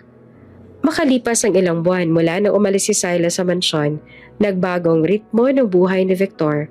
Tulad ng dati, abala pa rin siya sa mga negosyo. Pero sa tuwing matatapos ang mga pulong at magigising siya sa gitna ng gabi, iisa lang ang laman ng isip niya, si Syla. Sa bawat kanto ng mansyon, sa bawat parte ng hardin, naririnig niya pa rin ang mahinang tawa nito. Ang malumanay na boses sa palaging magalang at puno ng respeto. Ngunit ngayon, lahat ng iyon ay alaala na lang. Sa study room, nakabukas pa rin ang luma niyang locket sa ibabaw ng mesa. Hawak niya ito habang nakatingin sa labas ng bintana. Hindi ako titigil. Bulong niya sa sarili. Hindi ako titigil hanggat hindi ko natutupad ang pangako ko sa kanya. Iyon ang pangakong matagal niya nang pinanghahawakan na babawi siya kay Syla. Hindi bilang bilyonaryo, kundi bilang taong minsan nangako ng panghabang buhay na pagkakaibigan. Sa kabilang dulo naman ng bansa, sa isang maliit na bayan sa probinsya ng Batangas, maagang nagising si Syla sa tunog ng mga manok. Mababa pa ang araw at malamig pa ang simoy ng hangin. Nakatira siya ngayon sa isang maliit na bahay na gawa sa pinagtagpi-tagping kahoy at yero. Ngunit masaya siya. Sa tabi ng bahay ay may maliit siyang tendahan. Doon niya binubuhay ang sarili. Nagbebenta ng tinapay, kape at ilang sari-saring gamit. Sa kabila ng hirap, kontento siya. Isa pang ang araw, Lord. Bulong niya habang nagtitimpla ng kape. Isa pang araw na kakayanin ko. Nang matapos siyang maglinis, napatingin siya sa lumang larawan ng kanyang kapatid na si Lino na nakasabit sa dingding. Sa larawan, nakangiti pa itong bata. Kamusta ka na kaya, Nino? Mahina niyang tanong. Sana masaya ka sa bagong pamilya mo. Iyon ang pinakamasakit sa lahat na hanggang ngayon, hindi pa rin niya muli nakikita ang kapatid. Hindi niya alam kung kamusta na ito. Pero kahit na ganoon, araw-araw pa rin niyang ipinagdarasal na balang araw, magkita silang muli. Sa Maynila, nagdesisyon naman si Victor na tuparin ang pangako niya kay Syla. Hindi niya na kayang-hayaan na gano'n na lamang ang lahat. Makaraan ng mahabang proseso, nakatanggap si Victor ng tawag mula kay Ramon. Sir, may balita na po ako. Nahanap na namin si Lino. Napahinto si Victor sa pagbubukas ng dokumento. Nasaan siya? Nasa San Pablo po, Laguna. Nasa pangangalaga ng mag-asawang Mendoza. Mabubuting tao naman po. Pero ayon sa impormasyon, plano nilang dalhin si Lino sa ibang bansa ngayong taon. Tumayo si Victor. Agad na kinuha ang kanyang coat. Ramon, ayusin mo ang lahat ng papeles. Kausapin mo ang pamilya. Gusto ko makausap ang bata bago sila umalis. Opo, sir. Pero ano pong intensyon ninyo? Tutulungan ko siya at ibabalik siya sa kapatid niya. Makalipas ang 2 araw, bumaba ang kotse ni Victor sa tapat ng bahay ng mga Mendoza. Maayos ang bahay na iyon, tahimik at maaliwalas. Pagbukas ng gate, sinalubong siya ng isang binatilyo na may hawig kay Syla sa mga mata. Ikaw ba si Lino? Tanong ni Victor at marahang lumapit. Opo, sagot ng binata. Nagtataka. At kayo naman po si? Ngumiti si Victor. Kaibigan ako ng ate mo. Biglang natigilan si Lino. Si Ate Syla? Alam niyo po kung nasan siya? Tumango si Victor. Oo, at matagal kaniyang gusto makita. Tila ay hindi naman makapaniwala si Lino. Buhay pa siya? Akala ko po, hindi niya na tinapos ang pangungusap. Buhay siya, Lino. Hindi na siya nakabisita sa'yo ulit dahil natatakot siyang mapahiya ka. At mabuti na siya ngayon. Napayo ko si Lino, hawak ang kanyang dibdib. Sir, pwede po ba akong pumunta sa kanya? Tama nga ang gusto kong sabihin, sagot ni Victor. Kaya ako nandito. Gusto kong ibalik ka sa kanya. Lumapit ang mag-asawang Mendoza at halata nag-aalala. Sir, ano po bang ibig niyong sabihin? Inumpon na namin si Lino ng legal. Alam ko, sagot naman ni Victor na mahinahon. At hindi ko naman kayo pinipilit. Gusto ko lang sanang payagan ninyong magtagpo ang magkapatid. Hindi ko kayo babawiin sa kanya. Gusto ko lang silang magkita. Tahimik na nagkatinginan naman ang mag-asawa. Sa huli, tumango ang ginang. Kung iyan lang naman po, wala pong problema. Alam din naman naming matagal niya nang gustong makita ulit ang ate niya. Kinabukasan ng umaga sa bayan ni Syla, tahimik siya naglalabas sa labas ng bahay nang biglang marinig niya ang katok sa pinto. Teka lang po! Sigaw niya mula sa likod. Habang pinupunasan ng kamay at pagbukas ng pinto ay natigilan siya. Nakatayo roon ang isang binatilyo. Payat, medyo mahabang buhok, pero pamilyar ang mata. Ate, mahinang sabi ng binata. Halos manginig ang boses. Napasinghap si Syla. Lino? Ate ko ito, sabi nito, sabay luha. Parang biglang huminto ang mundo ni Syla. Hindi na siya nakapagsalita. Tumakbo siya at mahigpit na niyakap ang kapatid. Pareho silang umiiyak. Akala ko hindi na kita makikita. Hikbi ni Syla. Akala ko wala ka na. Ako rin ate, sagot ni Lino na humihikbi. Pero sabi ng isang mabait na lalaki, tutulungan daw niya ako makita ka. Siya nagdala sa akin dito. Umiling si Syla. Luha ang umiti. Sino? Tumingin si Lino sa malayo. Si Sir Victor po. Parang binuhusan ng malamig na tubig si Syla.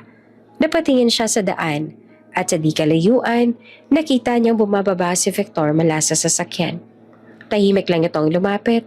Nakangiti pero halatang kinakabahan.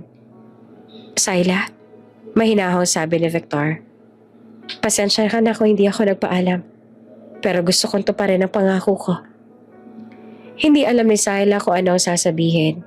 Wala siyang masabi. Tanging luha lang ang umago sa kanyang pisngi habang tinitingnan siya. Victor, mahina niyang sambit. Bakit mo pa rin ba ginagawa to? Ngumiti siya. Kasi hindi ako marunong bumitaw ng pangako. At sa unang pagkakataon, matapos ang matagal na panahon, ngumiti si Syla. Hindi dahil sa awa, kundi dahil sa utang na loob. Kundi dahil ramdam niyang totoo ang lahat. Mula noon, unti-unti nang bumalik sa normal ang buhay ni Syla. Ngayon nakasama niya na ulit si Lino, nagsimula siya magtayo ng maliit na livelihood program sa kanilang barangay. Nag-organisa siya ng grupo ng mga kababaihang kagaya niya, dating mga basurera, labandera at tindera. Hindi natin kailangan manatiling mahirap. Sabi niya sa unang pagpupulong nila sa ilalim ng lumang puno ng mangga. Kaya natin gumawa ng paraan para mabuhay ng marangal. Magtulungan tayo. Unti-unti natutunan nilang gumawa ng handicrafts. Tinuruan niya silang magbenta online sa tulong ng mga volunteers mula sa bayan. At sa pagdaan ng mga buwan, dumami ang mga sumali. Syla, may dumating po mga kahon ng materyales, sabi ni Mila, isa sa mga kababaihan. Sino po kayo nagpadala? Nagtaka si Syla. Wala naman akong inaasahan. Binuksan nila ang kahon at doon nakita ang isang sulat. Napangiti siya. Victor? Bulong niya. Simula noon palihim niyang tinutulungan siya ni Victor. Nagpadala ito ng mga kagamitan, kapital at tulong sa mga kababaihan sa lugar. Ngunit kahit isang beses, hindi ito nagpakita. Isang gabi, habang nakaupo si Syla sa harap ng tindahan, lumapit si Lino. Ate, sabi nito, ayaw mo na bang bumalik sa Maynila? Hindi mo ba siya gusto makita ulit? Tumingin siya sa malayo, sa mga bituin sa langit. Gusto, Lino, pero hindi pa siguro sa ngayon. Hindi ko pa alam kung kaya ko na. Pero ate, patuloy ni Lino, hindi naman niya kailangang maging dahilan ng sakit. Baka oras na rin para pasalamatan mo siya. Ngumiti si Syla. Baka nga. At doon sa katahimikan ng gabi, napagtanto niya ang kahit gaanong kasakit ang nakaraan, may mga taong ipinaglalaban ka pa rin kahit ayaw mong ipaglaban ang sarili mo. Samantala sa Maynila, tahimik si Victor habang nakatayo sa harap ng malaking screen sa opisina ng Alcantara Foundation. Ipinapakita roon ang balita tungkol sa livelihood project ni Syla. Syla de la Cruz, dating scavenger sa Maynila, ngayon ay tumutulong na sa kababaihan sa probinsya, sabi ng reporter. Napangiti naman si Victor. Tingnan mo siya, Mang Erning, sabi niya.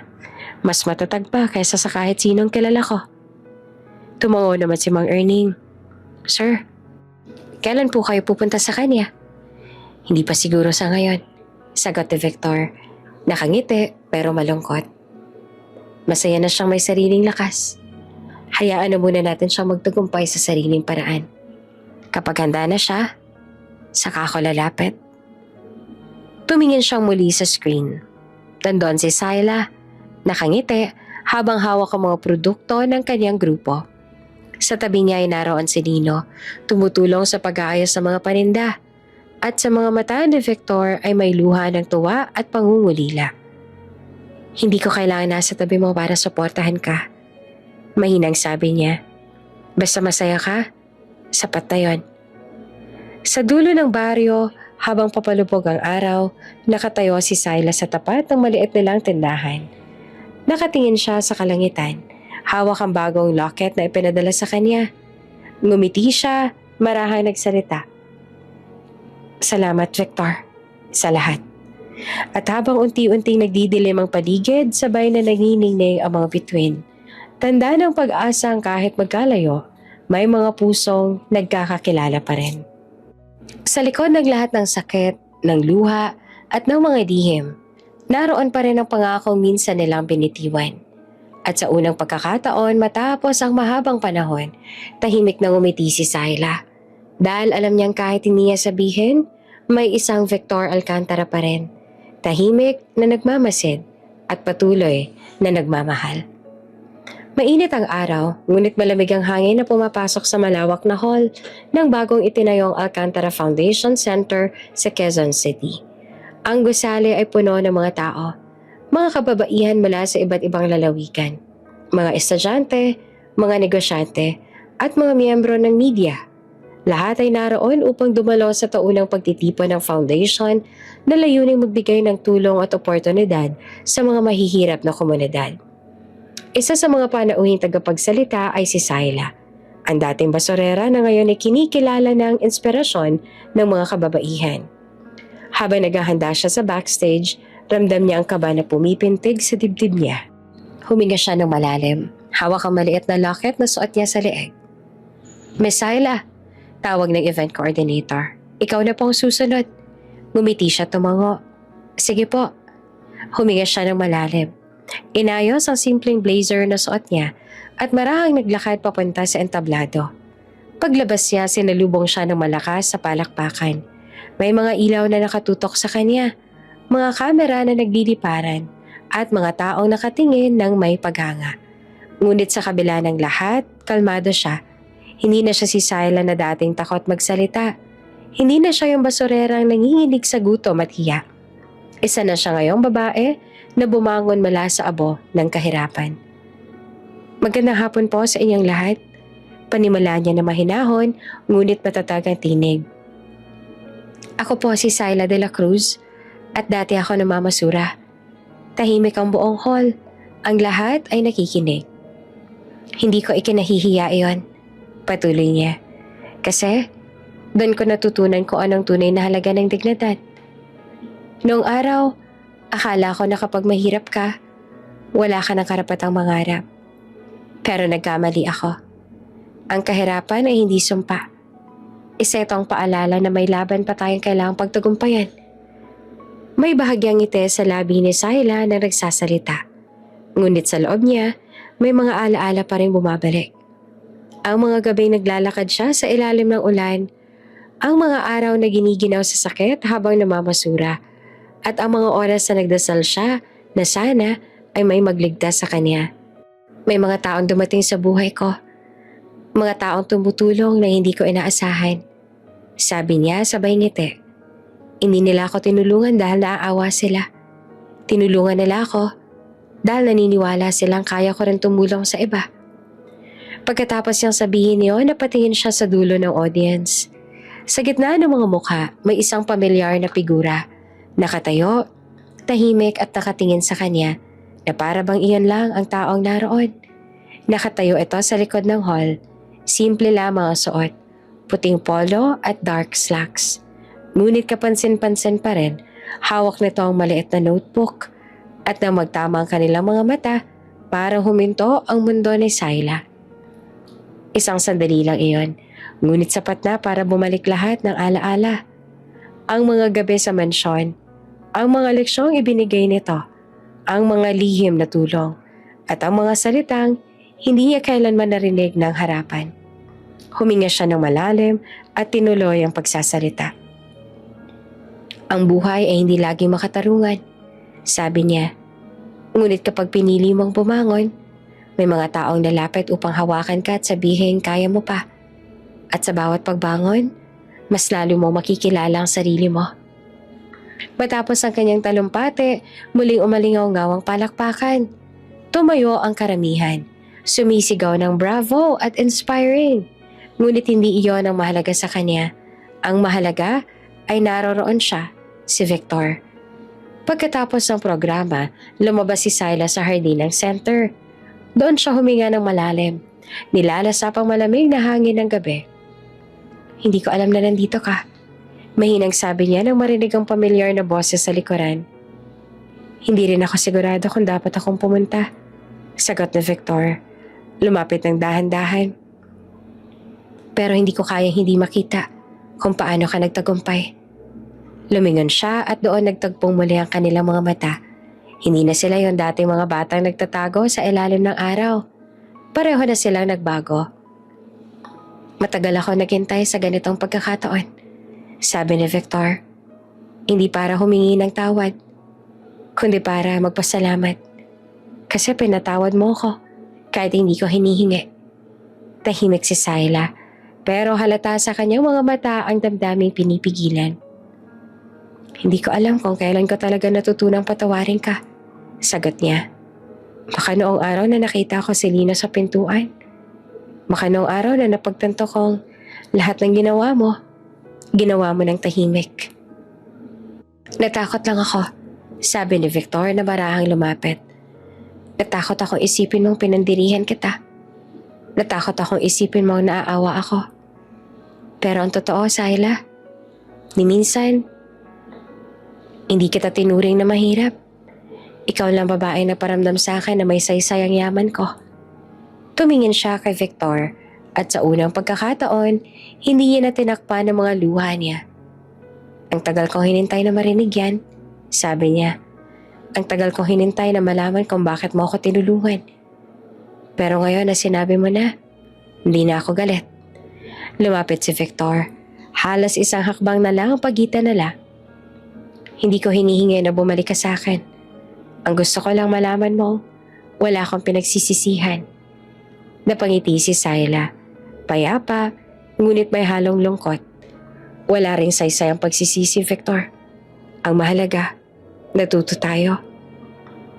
Pero kung papayag ka, mahinahong sabi ni Victor, gusto ko magsimula ulit. Hindi bilang ama't katulong, hindi bilang mayaman at mahirap, kundi bilang dalawang taong nagkamali at natuto magpatawad. Tahimik si Sayla, tinitigan lang siya. Sa loob ng ilang segundo, walang ibang narinig kundi ang mahina nilang paghinga at ang kaluskos ng mga dahon. Hindi ko alam kung kaya ko pa, sabi niya na halos pabulong. Ang dami nang nangyari, Victor. Tumango siya. Hindi ko naman hinihingi ngayon. Pero kahit saan ka magpunta, kahit sino makasama mo, gusto ko lang malaman mo hindi kita kinalimutan. Bumuntong hininga si Sayla, tumingin sa langit. Wala naman ako nakalimutan, Victor. Wala. Nang bumalik ang tingin niya ay nakangiti na siya. Siguro nga, tapos na yung lumang kwento natin. Pero kung may bago mang simula, handa ako makinig. Ngumiti rin si Victor at marahang inabot ang kamay niya. Hindi ko alam kung saan tayo dadalhin ito. Pero salamat, Sayla, sa pagbibigay ng pagkakataon. Magkahawak ang kanilang mga kamay at sa gitna ng malamig na gabi, tila naghilom ang lahat ng sugat na iniwan ng nakaraan. Kinabukasan, lumabas sa mga pahayagan ng balitang former scavenger inspires thousands of Alcantara Foundation event. May litrato roon si Sayla, nakangiti, hawak ang locket sa dibdib. Sa gitna ng larawan, bagyang nakikita si Victor, nakatayo sa likod. Tahimik ngunit puno ng pagmamalaki. Isang hapon, naglalakad si Syla sa baybayin ng Batangas. Kasama si Lino at ang adoptive parents nito. Hawak niya ang locket. Tinapik-tapik ang hangin ng kanyang buhok. Sa malayo, may papalapit na kotse. Si Kuya Victor yata yun, sabi ni Lino na nakangiti. Ngumiti rin siya. Pero ngayon, wala nang takot o galit sa kanyang puso. Kung siya man, handa na ako, sabi ni Syla. Handa na ako magsimula muli. At nang tumigil ang kotse sa harap nila, bumaba si Victor. Nakangiti, hawak ang isang maliit na kahon. Para sa bagong proyekto mo, sabi niya. At para sa bagong simula natin. Ngumiti si Syla. At sa gitna ng araw na unti-unting lumulubog, nagtagpong muli ang kanilang mga mata. Hindi bilang bilyonaryo at basurera, kundi bilang dalawang taong tinuruan ng panahon kung anong ibig sabihin ng tunay na pag-ibig.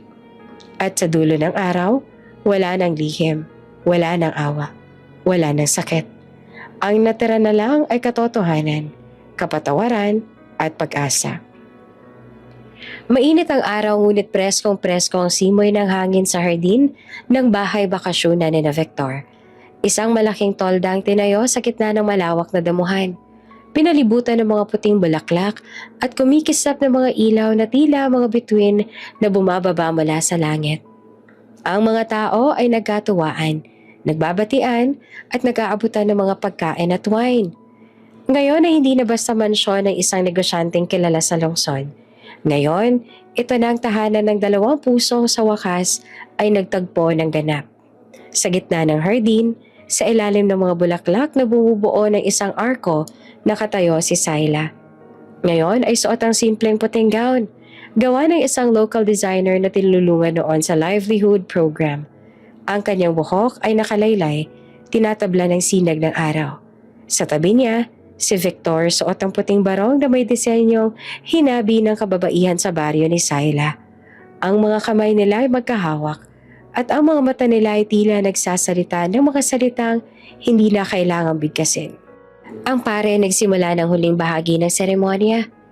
Sa harap ng Diyos at ng mga saksi, kayo ay nagkasundong magmahalan, magtulungan at magdamayan sa hirap at ginawa. Ngumiti si Victor at maraang hinawakan ng pisngi ni Syla. Ikaw ang dahilan kung bakit gusto kong bumangon araw-araw. Bulong niya. Napangiti naman si Syla. Pinipigil ang luha. At ikaw ang tahanan kong hindi ko alam na matagal ko na palang hinahanap. Kahit pakasalan pa kita ng paulit-ulit. Kahit ilang vow renewal pa yan. Tumunog ang palakpakan ng mga bisita. Sa gitna ng mga halakhakan at iyak ng tuwa, hinalikan ni Victor si Syla. Banayad, totoo at puno ng pangako. Pagkatapos ng kasal, lumipas ang mga oras sa kasaysayan. Ang buong lugar ay punong-puno ng tawanan at musika. May banda na tumutugtog ng mga lumang awitin at ang mga bata naman ay nagtatakbuhan sa paligid. Sa isang sulok ng hardin, nakaupo si Syla sa tabi ni Victor habang may hawak silang tablet. Naka-video call si Lino. Nakangiti, suot ang hoodie ng universidad na pinapasukan niya sa Canada. Ate! Tawag ni Lino na halos sumigaw sa tuwa. Happy anniversary sa inyo ni Kuya Victor! Natawa naman si Syla. Kumaway siya sa screen. Ikaw talaga, parang bata ka pa rin. Dapat andito ka, Lino. Hindi kompleto to kung wala ka. Nandito naman ako, oh. Sabay turo ni Lino sa sarili. Virtual nga lang, pero full support ako. Kuya Victor, congratulations! Ngumiti naman si Victor at kumaway din. Salamat, Lino. Pero dapat pagbalik mo rito, ikaw naman ang ikakasal, ha? Napatawa si Lino. Nako, matagal pa yon, kuya. Gusto ko munang tapusin yung kurso ko. Pero promise, uuwi agad ako pag may break. Mag-iingat ka dyan, ha? Paalala ni Syla. Kumain ka ng tama, wag puro noodles. Grabe ka naman, ate. Kumakain naman ako ng maayos. Tumawa si Lino, pero sabay sabi, Uy, teka. Bago ako bumalik sa dorm, gusto ko marinig yung surprise ninyo. Sabi ni Kuya Victor, may announcement daw kayo mamaya. Nagkatinginan sina Syla at Victor. Parehong nakangiti ng may kilig. Ah, yun ba? Sabi ni Syla sabay kurot ng marahan kay Victor. Baka pwede na sabihin ngayon, no? Tumango naman si Victor at marahang inaplos ang kamay ni Syla. Sige na nga, para marinig na ni Lino. Lino, sabi ni Victor sabay ngiti. Magiging kuya ka na. Napatigil si Lino. Ha? Kuya? Ang ibig mong sabihin? Ngumiti si Syla sabay hawak sa tiyan. Oo Lino, magkakaroon na ako ng baby ulit. Napasigaw si Lino sa tuwa. Ate, grabe ang saya. Magiging tito ulit ako. Tumawa si Victor at Syla, habang si Lino ay halos maluha naman sa saya. Congratulations talaga sa inyo, grabe.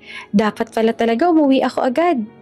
Huwag mo nang isipin yon, sabi ni Syla. Ang importante, mag-aral ka ng mabuti. Pero pag uwi mo, may bago ka na makikilalang baby. Promise, ako pa mag-aalaga pag uwi ko. Sigaw ni Lino bago tuluyang magpaalam. Pagkatapos ng tawag, nanatili magkatabi sina Victor at Syla sa upuan, pinagmamasa ng mga ilaw na kumikislap sa paligid. Hindi ko akalaing darating ang araw na ganito kasaya ang buhay natin, sabi ni Syla. Mahina ngunit puno ng damdamin. Parang kailan lang nasa basurahan pa ako. Umiiyak. Hindi alam kung saan pupunta. Marahang humawak si Victor sa kanyang kamay. At ngayon, nandito ka na. Hindi ko man mababago mga nangyari noon, pero sisiguraduhin ko ang bawat araw na dadaan, puro ngiti lang makikita ako sa'yo. Hindi mo naman kailangang gawin yun na mag-isa, sagot ni Syla. Kasi kasama mo na ako at si Ellie. At tong baby natin. Lumiti si Victor, tsaka tumingin sa tiyan ni Syla. Alam mo, para hindi ko maipaliwanag kung gaano ako kasaya. Hindi lang dahil kinasal tayo, kundi dahil buo na ulit ang mundo ko. Buo na ulit ang atin. Tugon ni Syla sabay ngiti. Lumapit si Ellie, ang kanilang panganay. Bitbit ang maliit na basket ng bulaklak. Mama, Papa, tingnan nyo, may natira pa pong petals. Pwede pa po tayong magtapon. Natawa silang dalawa. Sige anak, sabi naman ni Victor sabay karga sa kanya. Sabay tayo magtapon. Sabay-sabay nilang inihagis sa mga petals sa hangin. Kumalat ito, sumayaw sa ihip ng hangin at bumagsak sa kanilang paligid na parang ulan ng biyaya. Ang mga bisita ay nagpalakpakan. May mga sumigaw ng congratulations, habang may mga umiiyak naman sa saya.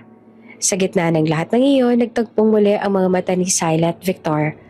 Wala na silang kailangang sabihin. Ang mga ngiti nila ay sapat na para ipaalam na sa wakas. Natagpuan nila hindi lang ang isa't isa, kundi ang katahimikan na matagal na lang hinanap. Kinagabihan, matapos umalis sa mga bisita, naglakad sina Victor at Syla sa tabi ng lawa sa likod ng mansyon. Tahimik lamang sila, hawak kamay, pinagmamasa ng refleksyon ng buwan sa tubig. Alam mo, sabi ni Syla, dati pangarap ko lang to. Yung may pamilya, tahimik na bahay, walang gulo. Ngayon parang totoo na. Ngumiti naman si Victor. At sa tingin mo, hanggang pangarap lang ba kita hahayaang maging? Napatawa si Syla, sabay lingon sa kanya. Di ko alam kung anong ginawa ko para karapat-dapat sa lahat ng to. Minahal mo ako, sagot ni Victor sabay yakap. At yun na ang kailangan. Dahan-dahan nilang tinanaw ang kalangitan, punong-puno ng mga bituin. Ang dami nilang kumikislap, bulong ni Syla. At bawat isa, sagot ni Victor, paalala na kahit gaanong kadilim ang gabi, laging may ilaw na magtuturo ng daan pa uwi. Tumango si Syla na nakangiti. At natagpuan na natin yung daan na yon. Hindi lang daan, sabi ni Victor.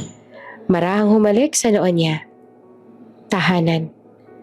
At sa gabing iyon, sa ilalim ng mga bituin at sa harap ng bagong bukas sa kabanata ng kanilang buhay, naramdaman nilang tunay na buo na ang lahat. Hindi dahil sa kayamanan, hindi dahil sa tagumpay, kundi dahil sa pag-ibig na walang iniwan, walang itinago, at walang hanggan. Bago ka pa lang sa channel neto, ibang kwento ni Ate Jane, istorya mo, ikwento ko. Huwag kalimutang pindutin ang notification bell at subscribe button.